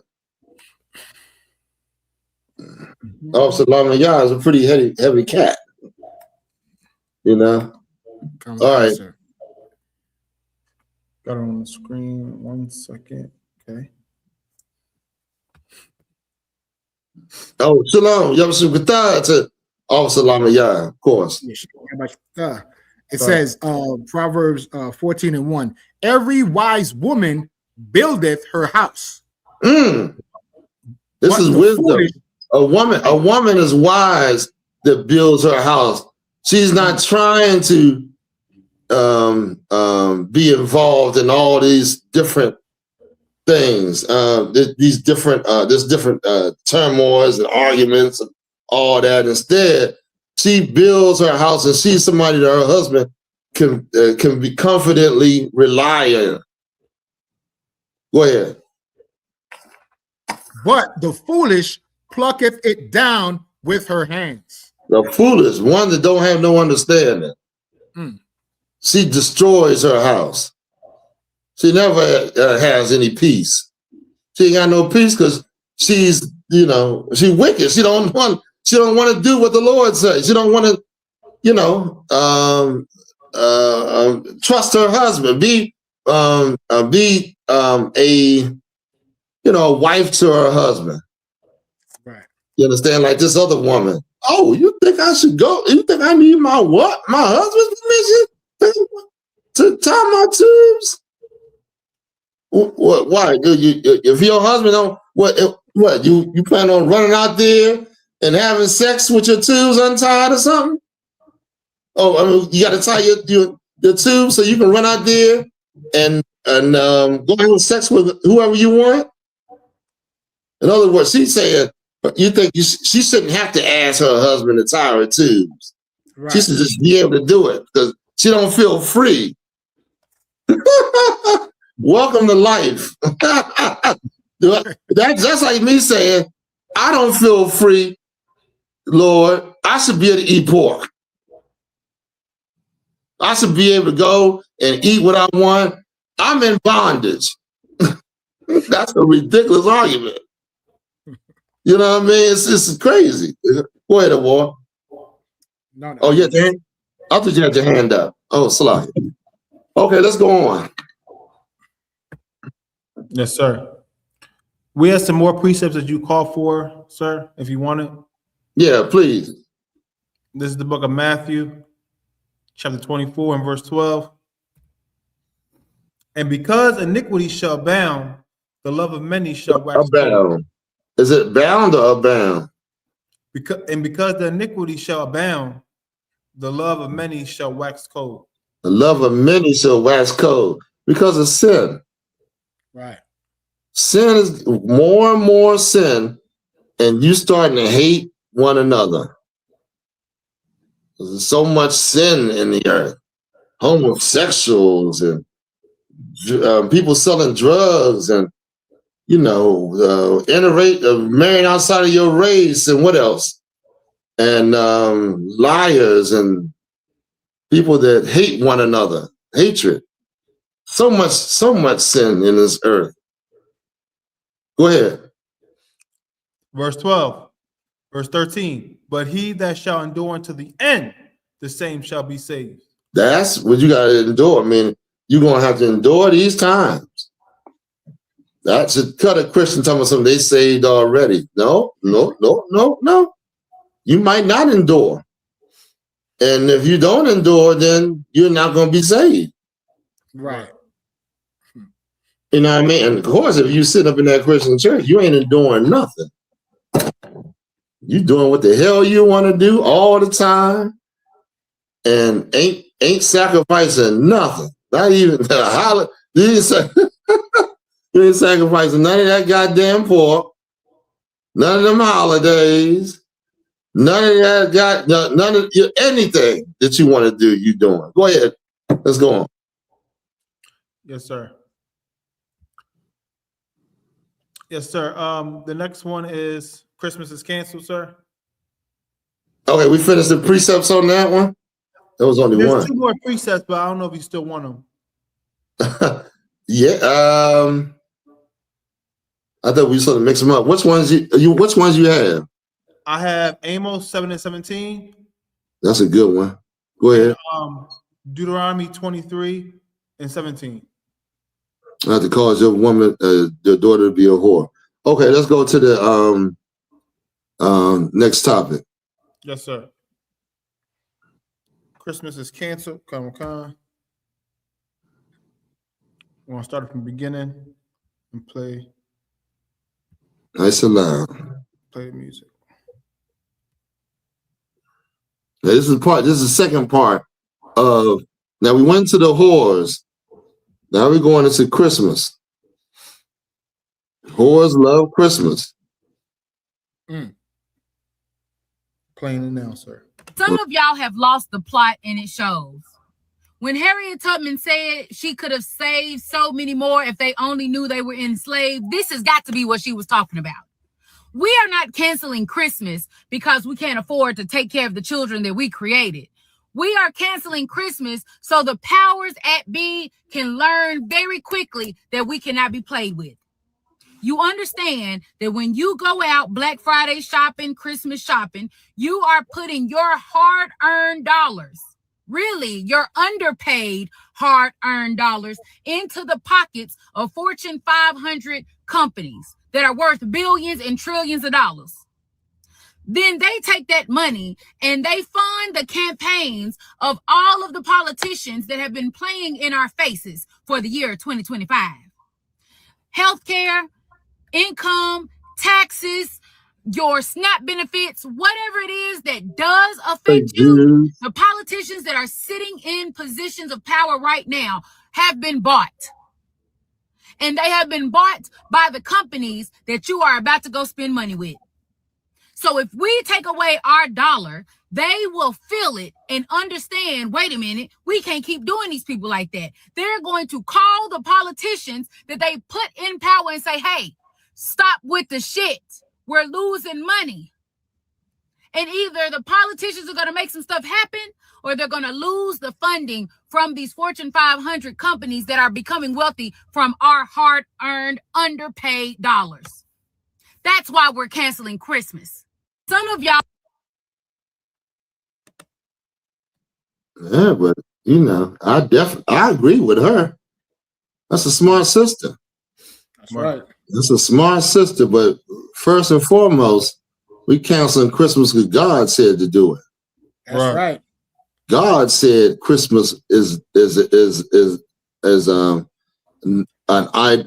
hates Christmas and he doesn't want you celebrating Christmas, and because he knows what that does to you.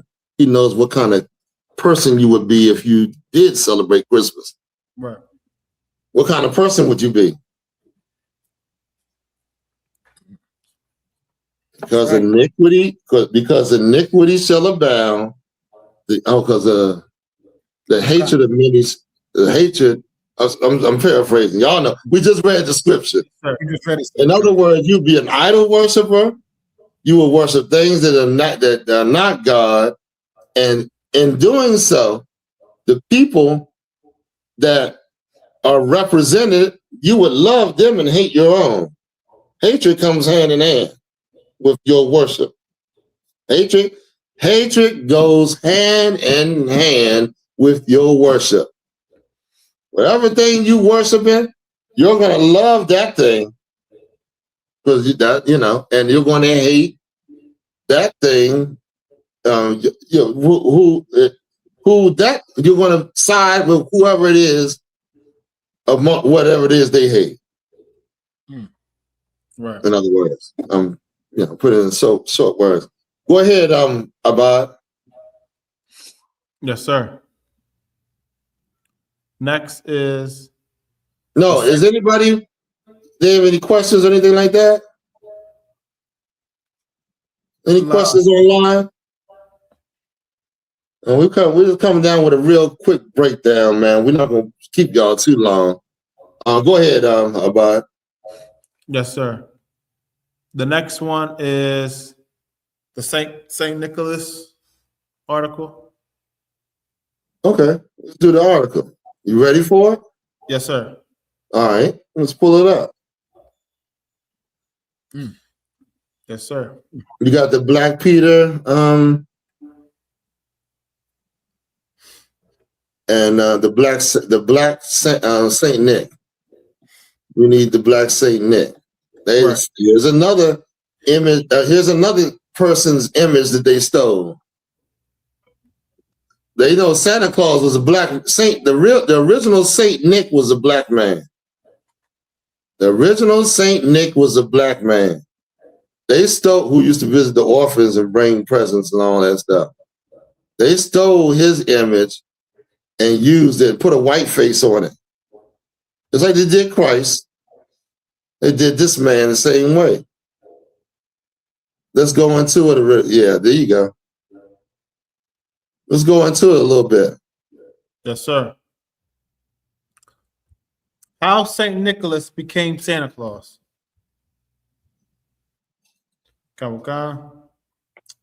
The surprising origins of jolly old St. Nick include a tie to prostitution, kids chopped into pieces, a devil named Krampus, and a racist tradition around his helper, Swarthy Peter. Or Swarthy. That Swarthy used to call it people. That was a prominent name meaning you're black. A lot of people during the Middle Ages was called Swarthy. Right. Go ahead. Or Black Peter. Okay.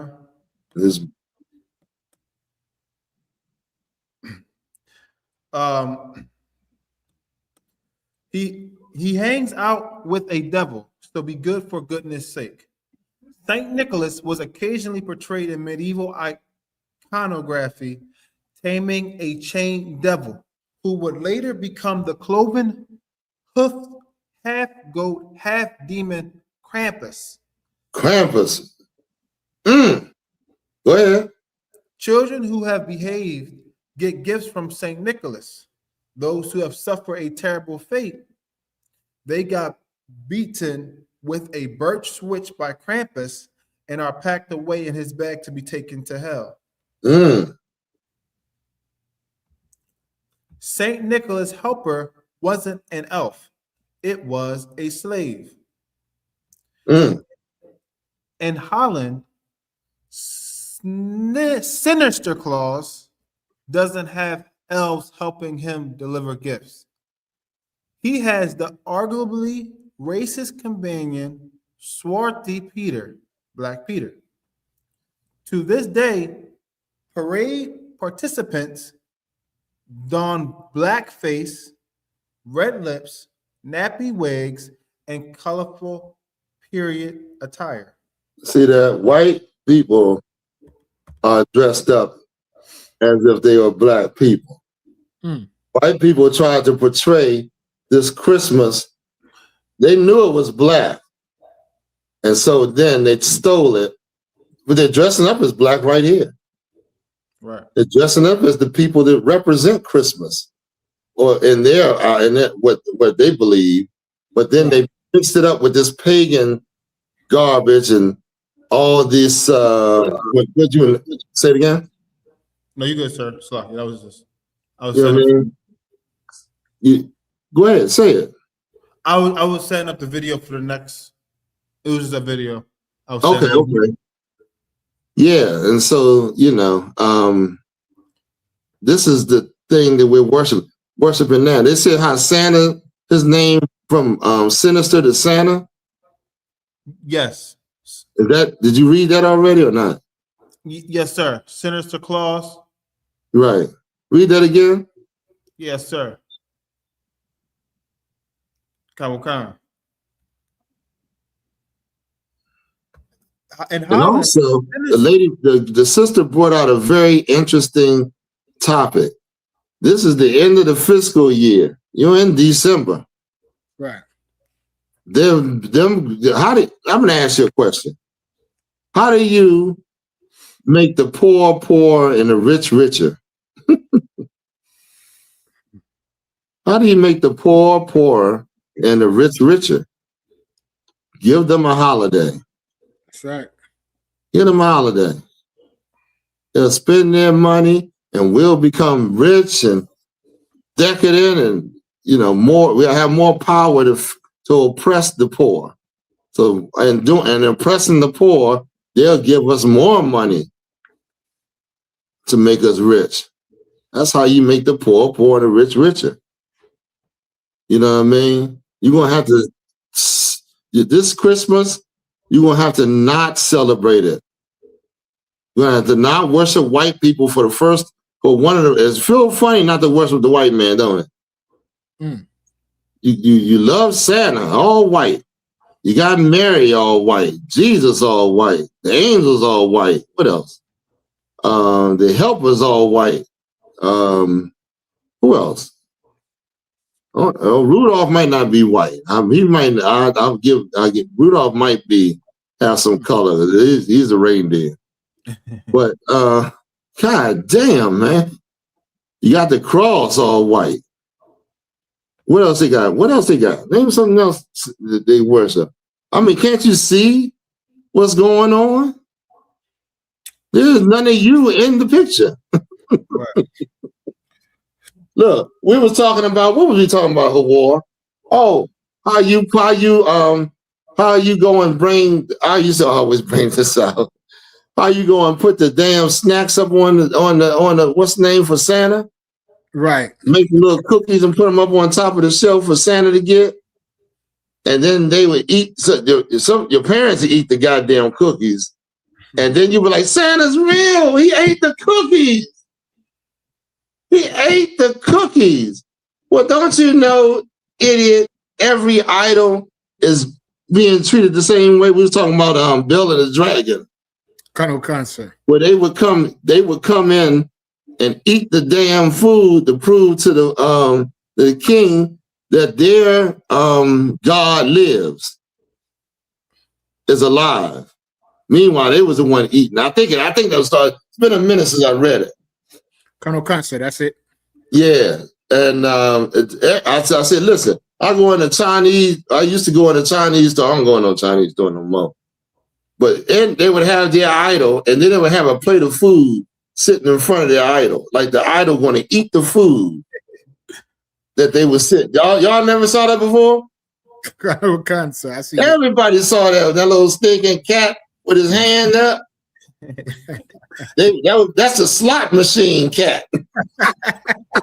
If you come to the store and you ain't got no money, he put that hand down, you got a loser. But when that hand go up, you would hit the jackpot. There goes somebody with some money. Yeah, man, but they don't, you know, these people really, they worship idols. You know what I mean? So go ahead. Colonel Concert, Salaki, if I could, sir. Yeah. To prove the point that these oppressors don't care about you and that they make merchandise of you, it was that the government was shut down. And right before so-called Thanksgiving, both sides agreed. The Democrats and the Republicans came to an agreement when the Democrats had a so-called advantage. But because the business owners told them, hey, listen, we need to open this government up to get these slaves to come and shop in our stores to support this holiday. Right. And it was all about money. If you know the history about these holidays, it's all about money. They wanted their accounts to get back into the black and not have a red mark. So that's why it's called Black Friday. That's why I keep my pockets full at this time of the year. I don't celebrate nothing. I don't expect nothing from me. You know what I'm saying? Oh, shoot. Man, this is crazy, man. How people keep doing this, man. Keep on doing this. And listen, it's who spends their money to promote another man? Please tell me that.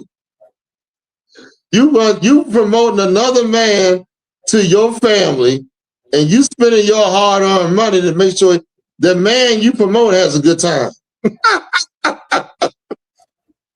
That's crazy, man. Crazy. That's insane. Like, okay, come on, let's go with it. Come on. Yes, sir. We have the Swarty Peter video, sir. Okay, come on. Yes, sir. Who else they call swarthy? They call a couple of brothers swarthy. King James, sir. King James. I don't know if it was what's the brother's name? Mozart. I don't know if Mozart was called that, but somebody. It was Beethoven. It was a couple of brothers called swarthy. Mean black. Right, Shakespeare.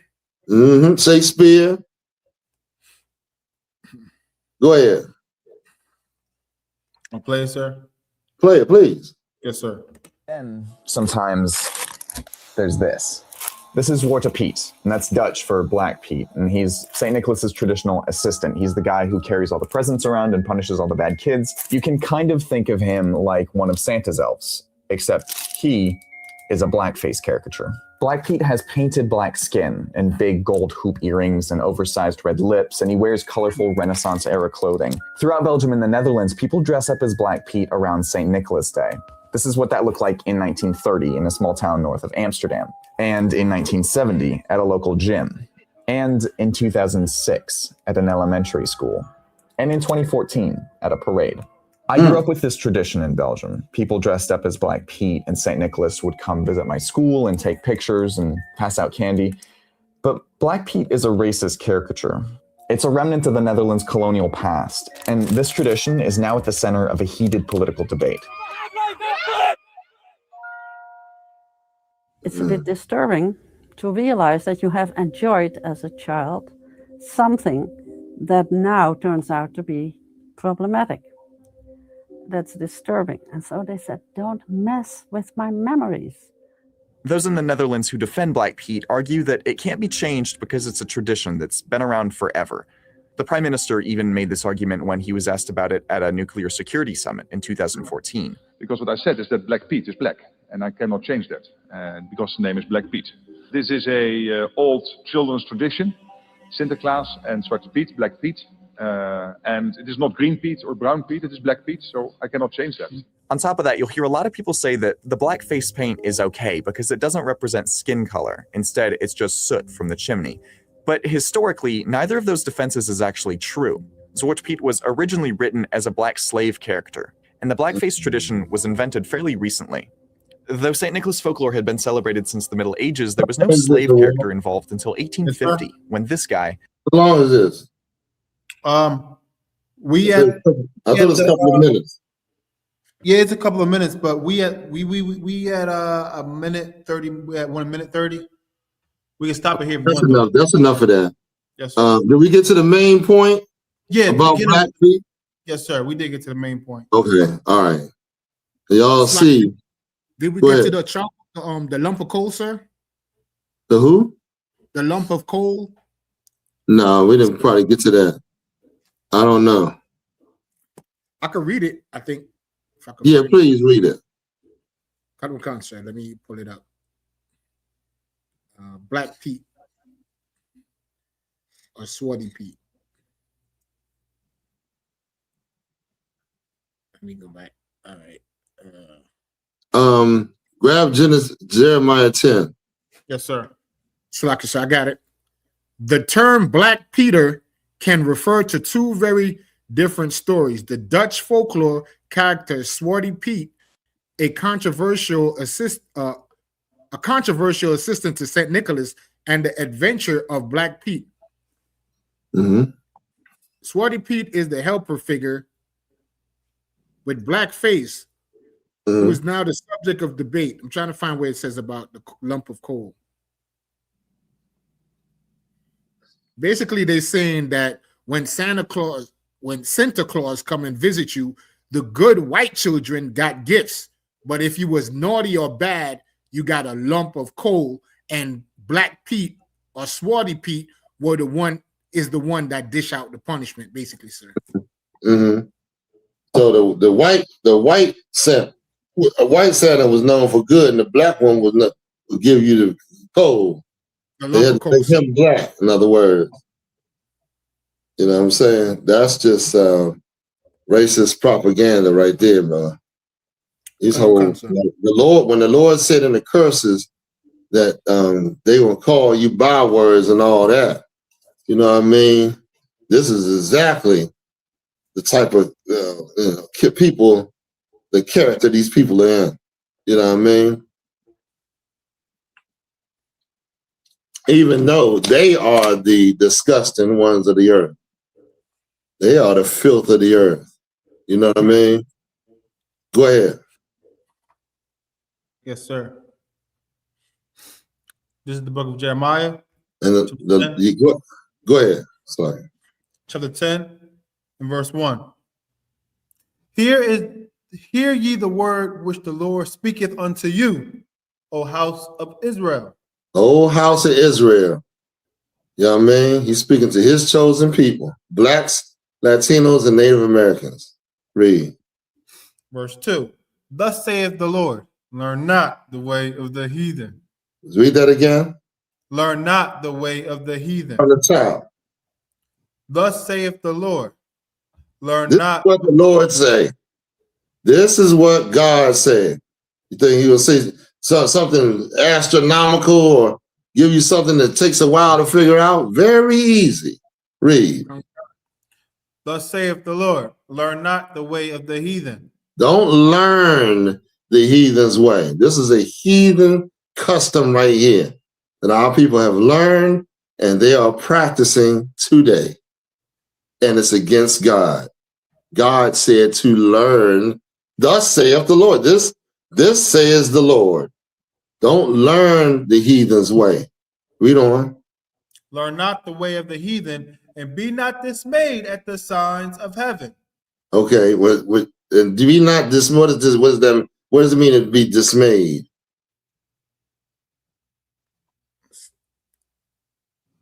Anybody in the class answer? And be not dismayed at the signs of heaven. Two things you should understand right there. What does it mean to be dismayed? Okay, who had the hand up first? Abad, go ahead. To be dismayed is to be afraid. Don't be afraid of the signs of heaven. What does that mean? The whole thing. Yeah, like the heathens, because the sun rises in the morning, they made a whole religion worshiping the sun. That Muslims, meteorite fell from the sky, so now they worship the crescent moon and star and build a dome to a meteorite over there in Mecca. Right, exactly. You know what I mean? They worship Saturn. The thing you worship, the thing that you worship, the thing that you're afraid of, you'll start to worship it. Start to worship it. And that's what they've done. You know what I mean? One time they thought this, they told different stories about the sun. But yeah, they worship on Sunday. Right. I mean, they don't, the God said, don't learn their ways. Don't be afraid of the sun and the things in the sky. Read on. Okay. For the heathen are dismayed at them. You know what I mean? That's what the heathen is, someone outside of the nation of Israel. They're heathens. You understand? The Arabs, the Chinese, the East Indians, the Africans, and the oppressor, the white man, the so-called white man. He's a heathen, man. You know what I mean? And God said, do not follow their traditions, their ways. Read on. Verse 3. For the customs of the people are vain. This is a vain custom we're about to talk about, but the custom that we don't fully worshiping birthdays is also what I want to bring on as well, a heathen custom. Worshiping the stars. They used to have a straight up witch sit and tell you if you were born around this time of the year, then this is the prophecy. This is what, what would, they would give you what would happen to you, or give you a diagnosis of what they think, your outcome would be, or your love life would be, or something like that. These are heathens, and we shouldn't have nothing to do with them. Right. God gives us the prognosis on what's going to happen in the future and tells us about the past. Our power does, not them. Right. Go ahead. Verse 3. For the customs of the people are vain. For one cutteth a tree out of the forest, and the work of the hands of the workman with the axe. So if the workman goes and cuts a tree out of the forest, for what? This is a vain custom that God said, do not do. The Most High Power said, don't do this. And yet, 90% of the people in this place is doing it. Majority of the people of our people are doing it. Right. Read on. Verse 4.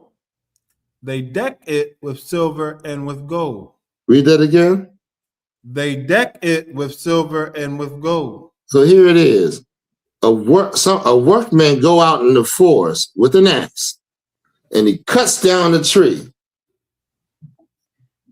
And the Lord said, this practice that they're doing has nothing to do with me. But it is an honor and worship of something else. The Lord said they deck it with silver and gold. Read on. They fasten it with nails and with hammers. They take hammers and nails to bang it in so that they fasten it so it do not move. And then they deck it with silver and gold. Read on. That it move not. They are upright as the palm tree. Hold on, what does it mean? They are upright as the palm tree. What does that mean? Y'all seen the palm tree, right? Yes, sir. Okay, what does God mean when he said, anybody in the class, come on, y'all. What does God mean when he says they're upright as the palm tree?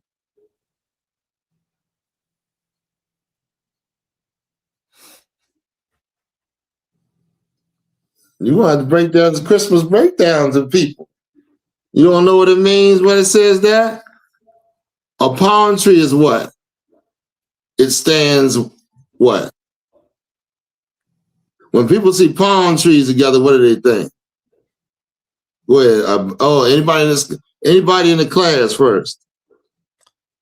Come. We have somebody in the class, sir? No, not in the class, but want to take a stab at it. Yes, sir. Trooper Kwawabar Yahawada says they're tall. They're tall. Go ahead. Anybody else? Yashar Banaf also says they're tall. They're tall. Anybody else? And both of you are right, but you're not hitting it right where it needs to go. When someone says they're upright, it means they're dignified. They are what's the word I'm looking for? Elevated, sir? Not elevated. They're honorable. They are like when someone, like the Lord says for you to be an upright man. What does that mean? You walking in your truth, you dignify, you don't do wicked things. When you see this tree and some of these buildings and how tall it is and how it looks, it's damn near intimidating, some of them. That tree looks honorable. It looks like it's an upright, meaning not just only standing upright, but upright is in, its beauty and magnificence. Go ahead, Hawar. Concert is like being honored, like they do every year in Rockefeller Plaza. People gather around them erecting this big palm tree. But it's big. And they say, ooh. And they say, ooh. Look at that. Kids be pointing at, look, the tree. Parents be looking at it, oh my God. You know what I mean? Go ahead. Come. But speak not. But what? But speak not. Why did the Lord say they upright as the palm tree, but speak not? I want somebody in the class to answer. What? Speak not. Very easy. And the Lord is trying to show you something. Come on.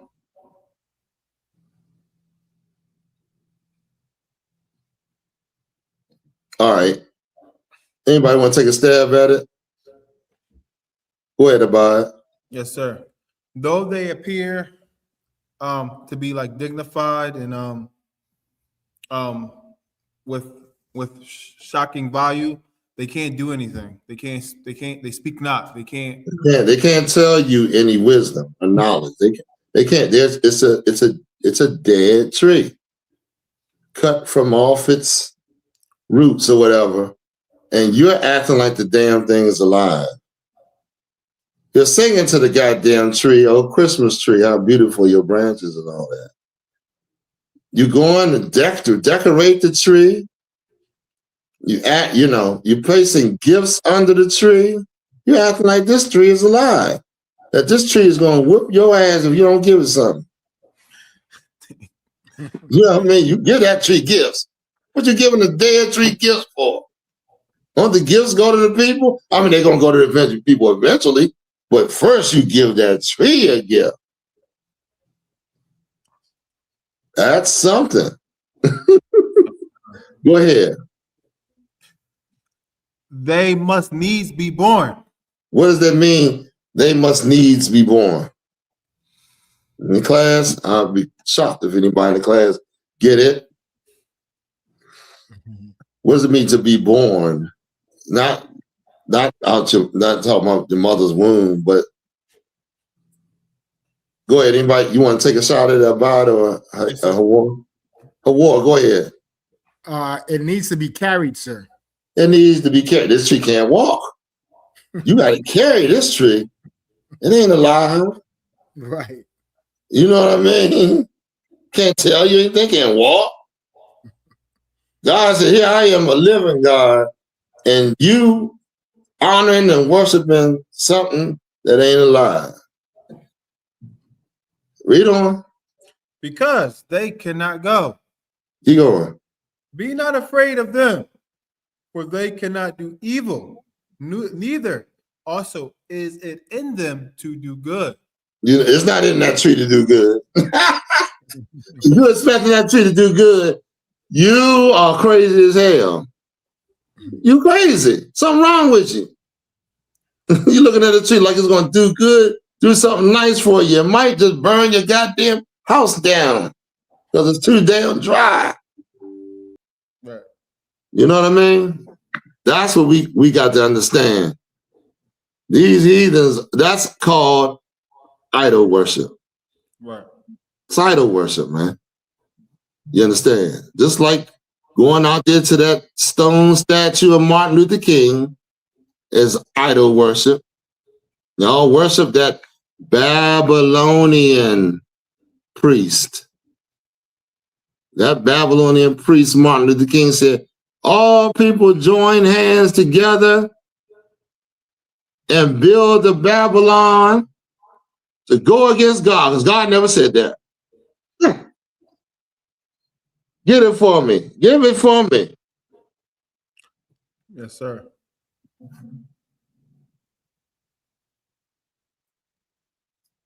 Get it for me. Let's go through it a little bit, and then I'm not going to hold y'all too long. I mean, I just want to bring out these main points. Get it for me in Genesis. Yes, sir. Oh, about Nimrod? Or yes. Oh, I thought you were talking about Martin Luther King. Slap. No, Martin Luther King. Martin Luther King was a priest of Babylon. He told y'all to go join Babylon. What y'all doing out here trying to separate? Go and join Babylon and get down with their ideas and be a part of them. Go on.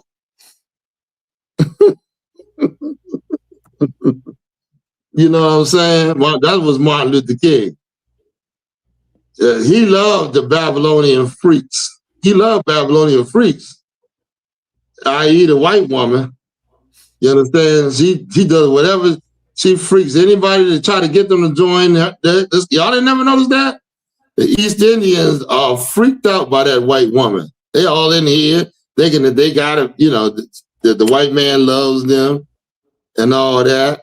The Africans found out, hold on, who was the one that they just did this week? Them Ethiopians. them fake Jews. Them Ethiopians that tried to claim that they was Jews. The white man, Donald Trump said, what did he say? He said Ethiopians are nasty people. They got this. Oh my goodness, boy. I get tickled at that. Them goddamn Ethiopians, man. What was I saying? They thought the white man loved them. The white women was sleeping with them, and the white man sleeping with the most big-headed Martian-looking Ethiopian women. And then you got the nerve to come over here and act like that. Yeah, Master love us. Look at you, black people. They talk about black people. Oh my goodness. Well, then they came over here and ran their big mouth. White man said, Donald Trump said, you Ethiopians, you goddamn need to be kept. Now, I ain't gonna go to Ethiopia should be slain by my sword, but Trump came out against them. They following this caravan and everything. Well, Ethiopians. But go ahead, read on. Let's go to the next one. Read on what you got. Okay. This is the book of Genesis, chapter 10 and verse 8. And Cush begot Nimrod. He began to be a mighty one in the earth. So now here's Nimrod. Here we go. Nimrod was an Ethiopian. And what did he do? Read on. Yes, sir. A mighty one. Okay, Nimrod would go to war with people and then have them join him. The conqueror would join the conqueror. And read on. Yes, sir. He was verse 9, he was a mighty hunter before the Lord. Wherefore it is said, even as Nimrod, the mighty hunter before the Lord. Mm-hmm. Verse 10. And the beginning of his kingdom was Babel. Hold up, Babel. This is the kingdom where all people come together. Let's go to the next one. He went to war and built a kingdom called Babel, which was evil before the Lord. Because the Lord when Noah came and got out the ship, the Lord was separating the nations. Right. The Lord started separating the nations. Ham, Shem, and Japheth. Right. He told what would happen to each one. That's separation. I know y'all don't believe in separation. Y'all think everybody should come together. They think everybody should be in a big old melting pot. But when you do that, you're going to have people that's on top and people that's on the bottom. Nobody's going to be like one plane all the way across. It's not like that. So, and if you're thinking that's very ignorant, because it's never been like that. Okay. Go ahead, read what you got. Yes, sir. And Iraq and Akkad and Kalna. No, I'm talking about in Genesis 11 and 1. Is that where you are? I'm going in now, sir. What was you just reading? Is that something we were supposed to? Hold on. Is that something we were supposed to read? Yes, sir. Well, it's Go ahead. Part. Go ahead. Read that. In the beginning of his kingdom was Babel, and Iraq, and Akkad, and Kalna in the land of Shinar. In the land of Shinar. Okay. So these. Okay, go ahead. Now I'm going to 11, sir. Please. This is the book of Genesis, chapter 11 and verse 1. And the whole earth was of one language and of one speech. Oh, that one language is Hebrew. That one language is Hebrew. Why? Anybody can answer this question. Anybody in the class trying to take a stab at it? Why was the one language spoken by everybody on the earth? Very easy.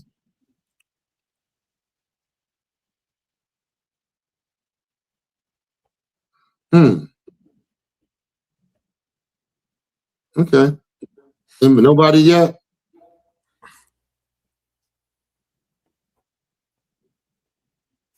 Bye. You see anybody answer? Not yet, sir. Okay. Go ahead and answer the question.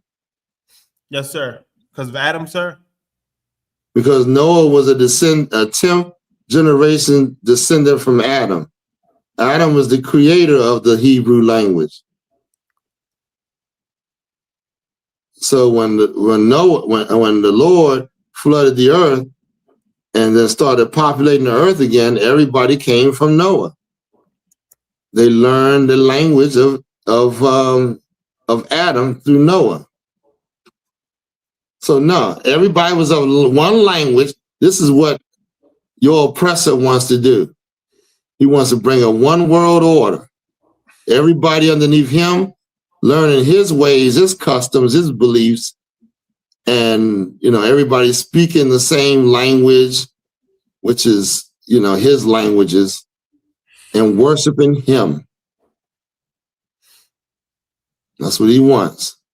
You understand? One world religion. You understand? One world order. The same thing what Nimrod did. Go ahead. Yes, sir. End of one speech, verse 2. And it came to pass, as they journeyed from the east, that they found a plain in the land of Shinar, and they dwelt there. Verse 3. And they said one to another. They found a plain where? In the land of Shinar. What we just talked about. Go ahead. And they dwelt there. Verse 3. And they said one to another, go to, let us make brick, and burn them thoroughly.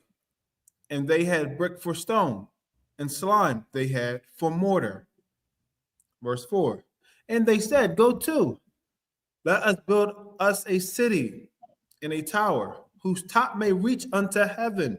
Whose top may reach unto heaven. That's every church that it has that steeple on it. Right.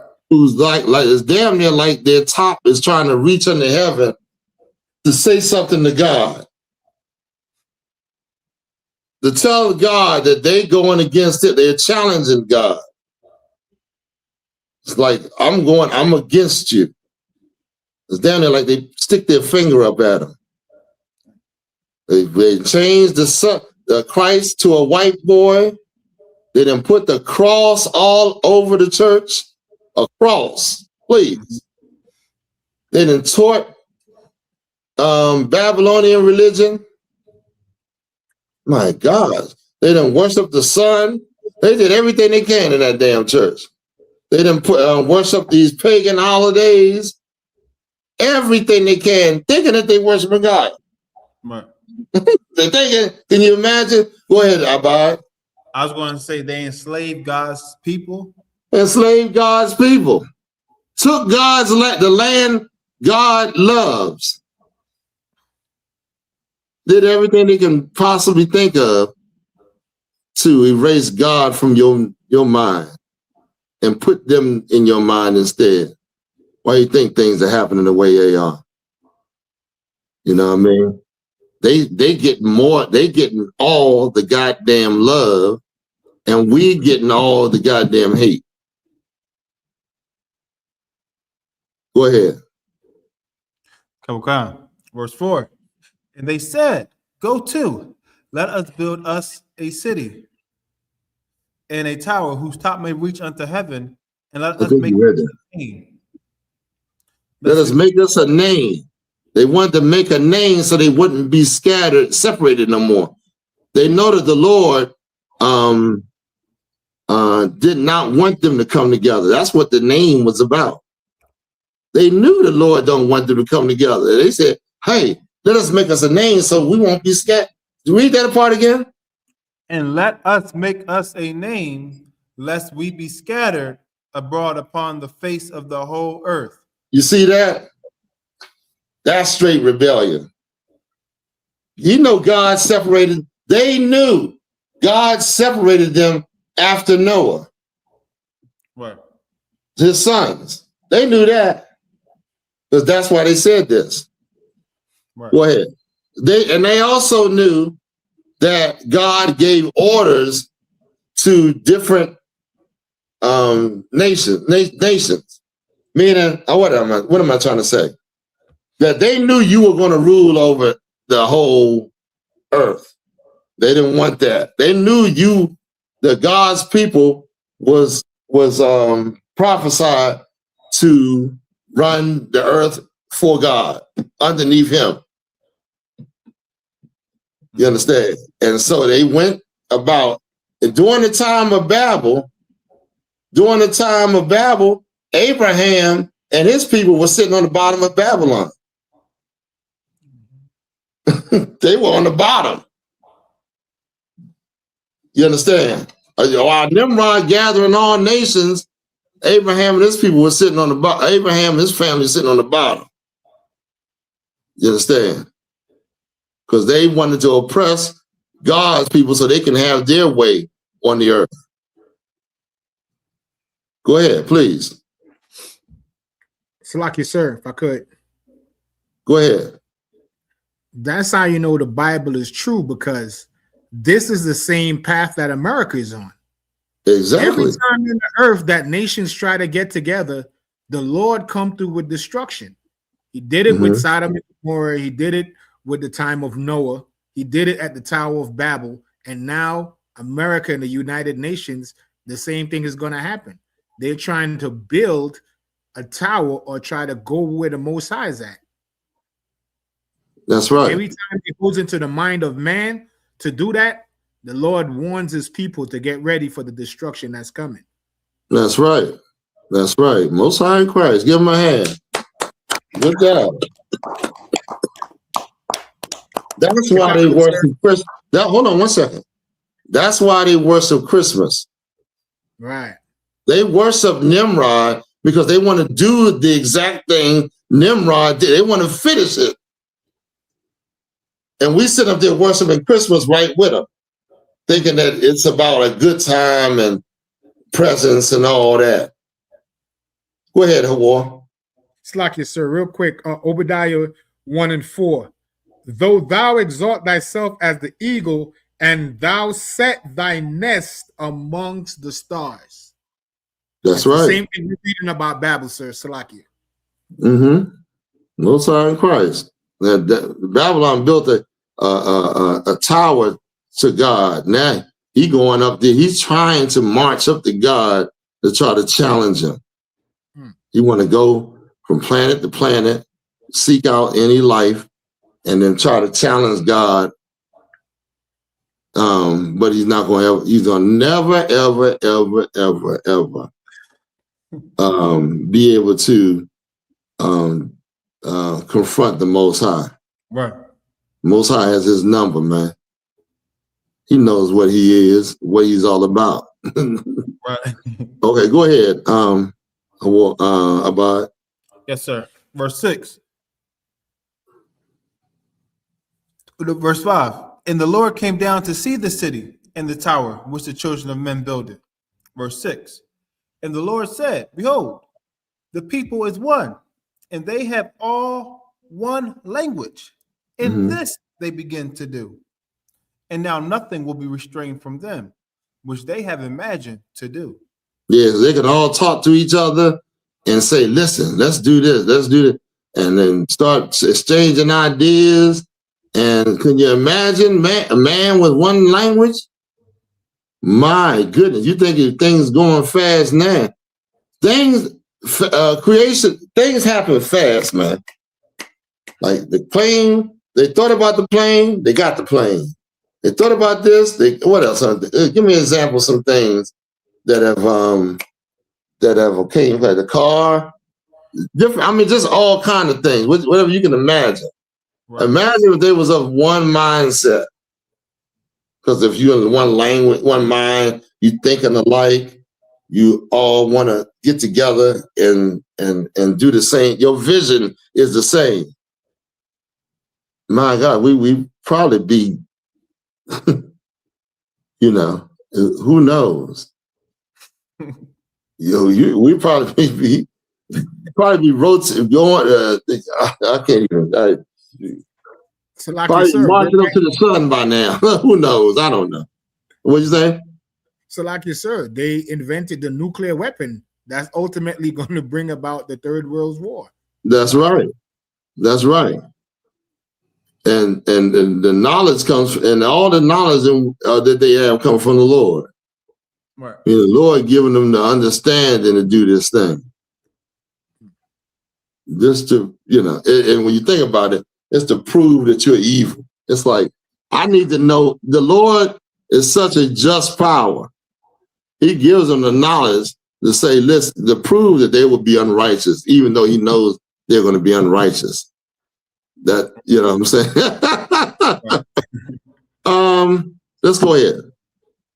Yes, sir. And now nothing will be restrained from them, which they be imagined to do. Verse 7. Go to, let us go down and there confound their language, that they may not understand one another's speech. Hold on now. God could have said, listen, this is what I wanted. I wanted all people to come together like Martin Luther King and, you know, and have the same language and worship the same God, the same false God. I mean, the white man, of course, but this time it was Nimrod. It was an African. It was an Ethiopian. Right. So God came down and he separated the people. He didn't tell them all to come together. Satan wants everybody to come. Don't you know this is Satan's kingdom? Right. Satan wants everybody to come together and go against God. Right.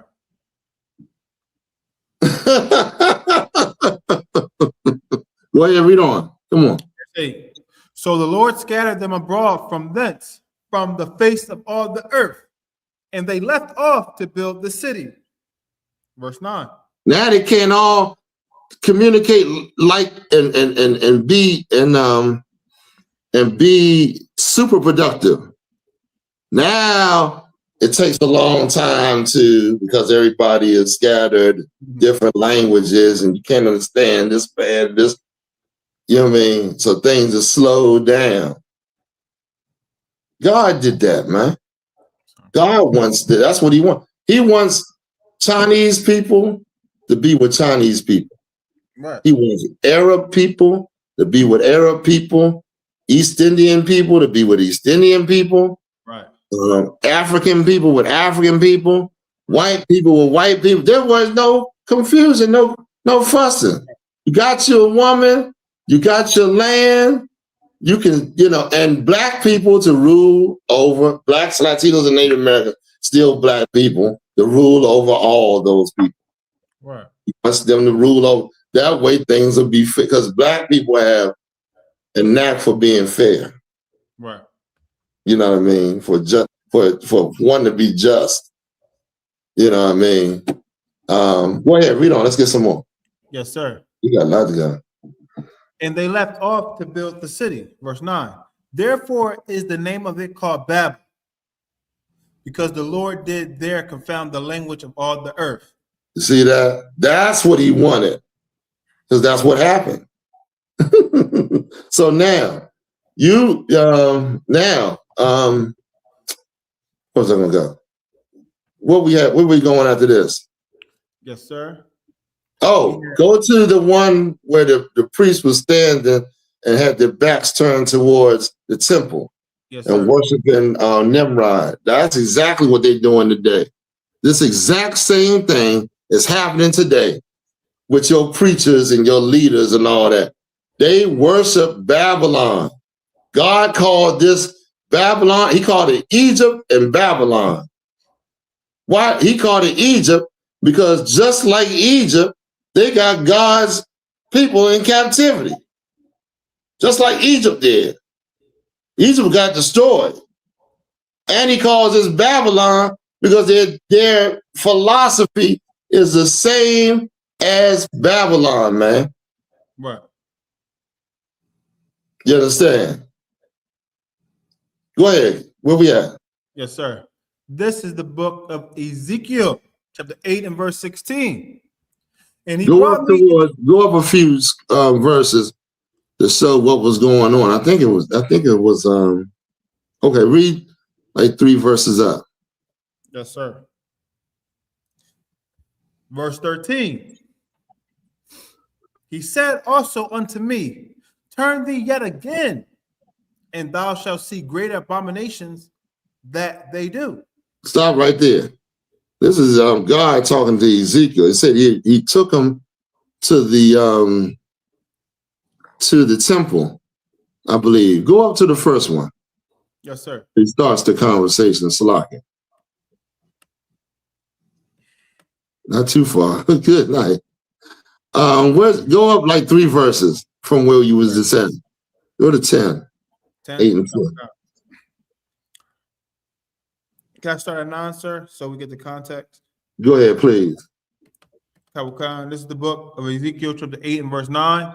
And he said unto me, go in and behold the wicked abominations that they do here. Verse 10. So I went in and saw, and behold, every form of creepy things and abominable beast and all the idols of the house of Israel portrayed upon the wall round about. Mm-hmm. So now, Ezekiel said, I went and did what the Lord, but that's not the beginning of it, is it? And he's, say it again? I'm not sure. Let me. Don't worry about it. We'll just go right there. So now, Ezekiel went and he saw the things before him, all the wicked things that we were doing.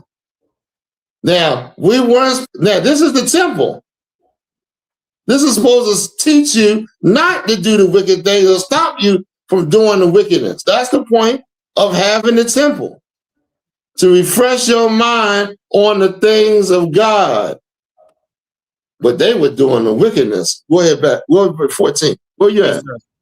Yes, sir. Verse. You want to go start verse 11? So I will stop that off, sir. Stop at verse 11. Go down a little bit. Go back to 13. Where was that? 13, come on. Yeah. I'm going to start there because it's going to take too long.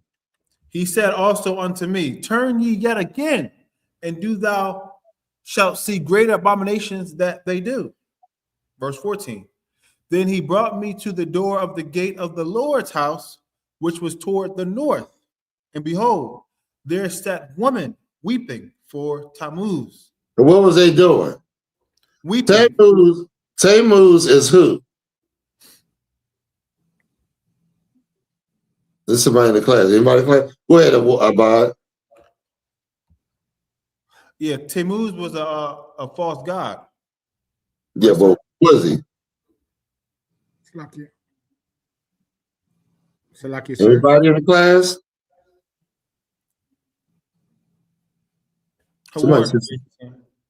I'm sorry? Hawar raised his hand, sir. I know, but I'm saying, is anybody in the class first? Oh, my fault, sir. Not yet, sir. Okay, Hawar, go ahead. Shalaki said he was the son of Nimrod. That's right. Let me tell you this, what we're down. Nimrod died. He went to war and got killed in the war. And he died. And his mother, being clever, trying to say that Nimrod's spirit was still alive in this tree. I don't think it was a palm tree. I think it was an evergreen tree or whatever.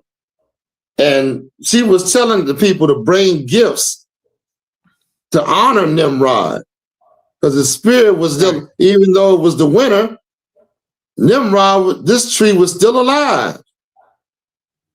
You know, so she said Nimrod's spirit is in this tree.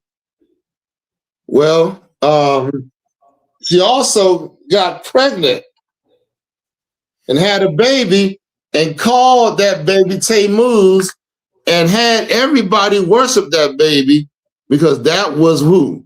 Nimrod, back again. They believe in reincarnation. So Nimrod was back again in the earth in a baby named Tammuz.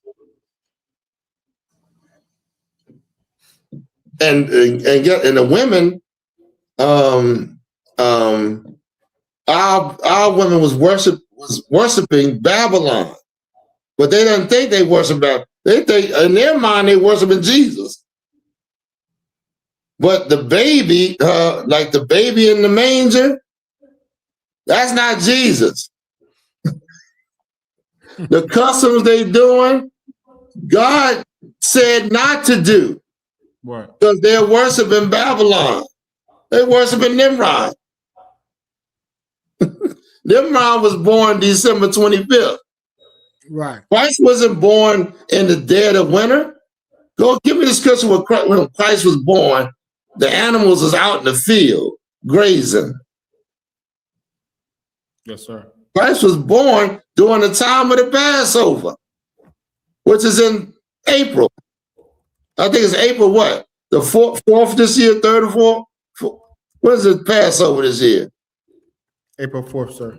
April 4th is the Passover. The Christ would have been born around that time. But you worship, you know not what. You worship in Nimrod.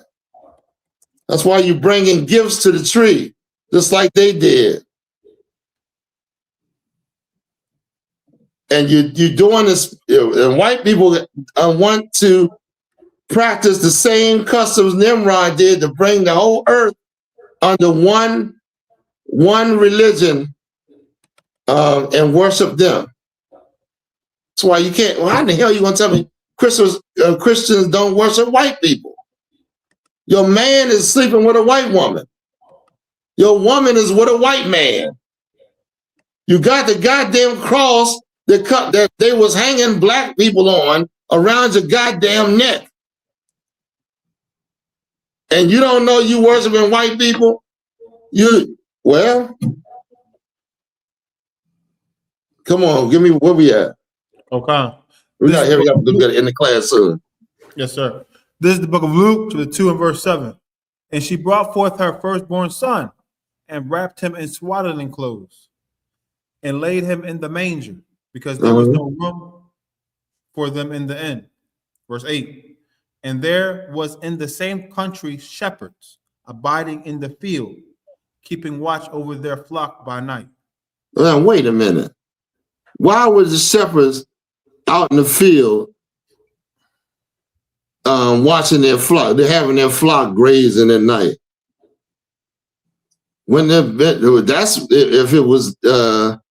Christ was not, if it was the time around the time where Christ was, you're going to have to decipher in the scriptures and look at them when and kind of analyze it and say, wait a minute, this can't be true. What is going on in the earth? What's really going on? Because the Bible's saying one thing and these people are doing another. You understand? And, you know, go ahead. Anybody got anything they want to say? Salaki, sir. Uh-huh. I have another precept to go with Officer Ibad's precept. Please. Luke 2 and 41 and 42. Now his parents went to Jerusalem every year at the feast of the Passover. Verse 42. And when he was 12 years old, they went to Jerusalem after the custom of the feast. You see that? Passover is very important. Black man, black woman, Latino man, Latino woman, Native American Indian man, Native American Indian woman. Right. Christ took and broke the bread and gave wine at the Passover, the same as Melchizedek did when he came to your father Abraham after he defeated those kings. Don't tell me the Passover ain't important. But you talking about Christmas? Okay. All right. Give me some more. Where we Yes, at? sir. We missing something because okay, go ahead. Khan, we are back at the Salakia, Genesis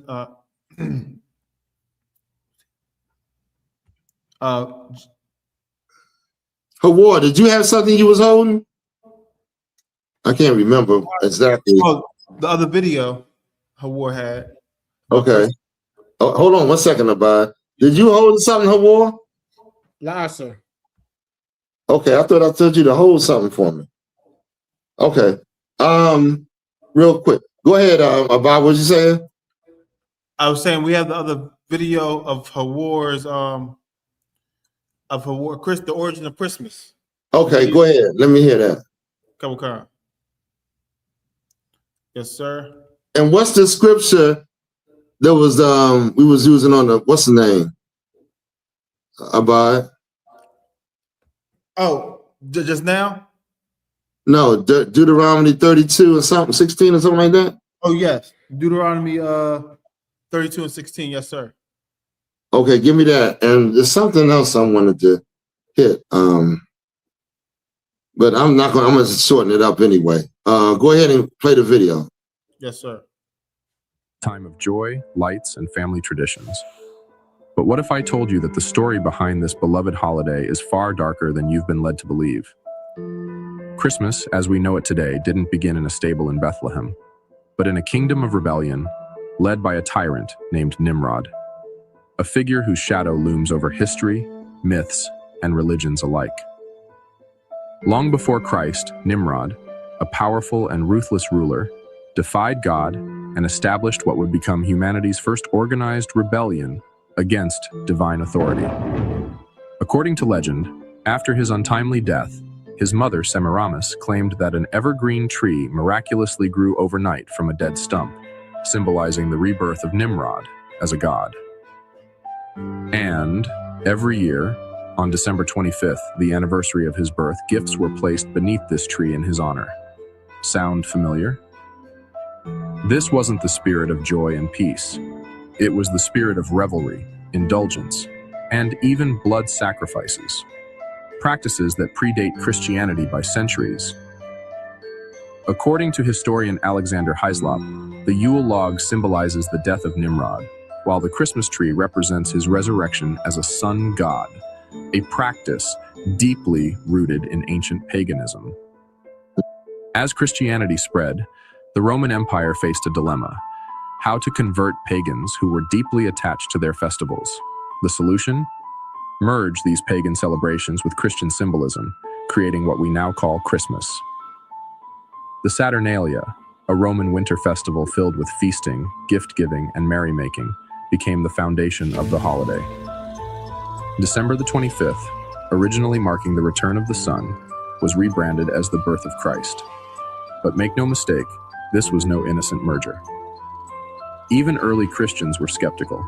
Writers like Tertullian condemned the adoption of pagan practices, warning that they were compromising their faith for the sake of popularity. Fast forward to today, and the Christmas spirit often resembles its ancient origins: excess, greed, and superficiality. Sociologists report that crime rates, including theft and violence, spike during this season. Is this really the celebration of Christ's birth? The Bible warns us not to follow pagan customs. Jeremiah 10:2-4 says, "Do not learn the way of the nations, for the customs of the peoples are vain." Yet, year after year, millions unknowingly participate in traditions steeped in idolatry.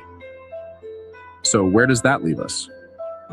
For Christians, the choice is clear: reclaim the faith from the clutches of commercialism and paganism.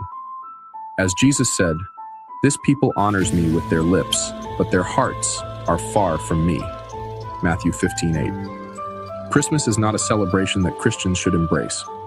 Its roots are undeniably pagan, drawing from festivals and practices that stand in direct opposition to God's commands. No amount of rebranding can erase the idolatrous origins of this holiday. True followers of Christ are called to reject traditions steeped in rebellion and false worship, not adopt them under a new guise. The question is, will you stand for the truth of Scripture and abandon Christmas entirely? Or will you continue to participate in a holiday that dishonors God by its very foundation? If this message has challenged your understanding, share it with others who are seeking the uncompromised truth. Let's To hell with Christmas and white man worship, man. We got the feast. We got the feast of Hanukkah. It's an observance Sunday, Right. and that's when it's called the dedication, man.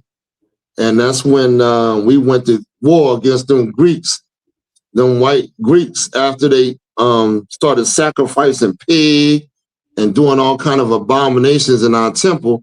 The Maccabees rose up and overthrew them Greeks, man. The Lord gave them the victory and rededicated our temples. We celebrate. We come together and honor what those brothers did, man, and what the Lord, ultimately what the Lord did for us. Right.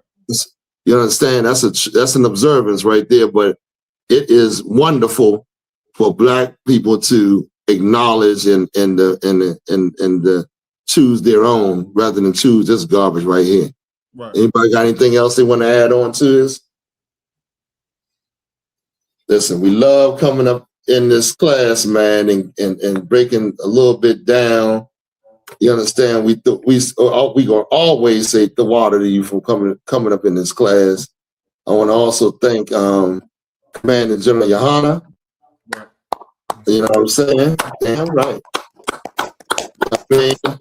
I want to thank Officer Abad and Officer War for coming in here, you know, helping me out with this class. That being said, we're going to give the courtesy salute. This is all for the brothers. Men of Israel, Barak, Yahweh by Shimiyah Washab Barak Atham, Yali Matah. That will salute the sisters. Barak, Yahweh Shema Alatham by Shimiyah Washab. Yali Matah, class dismissed.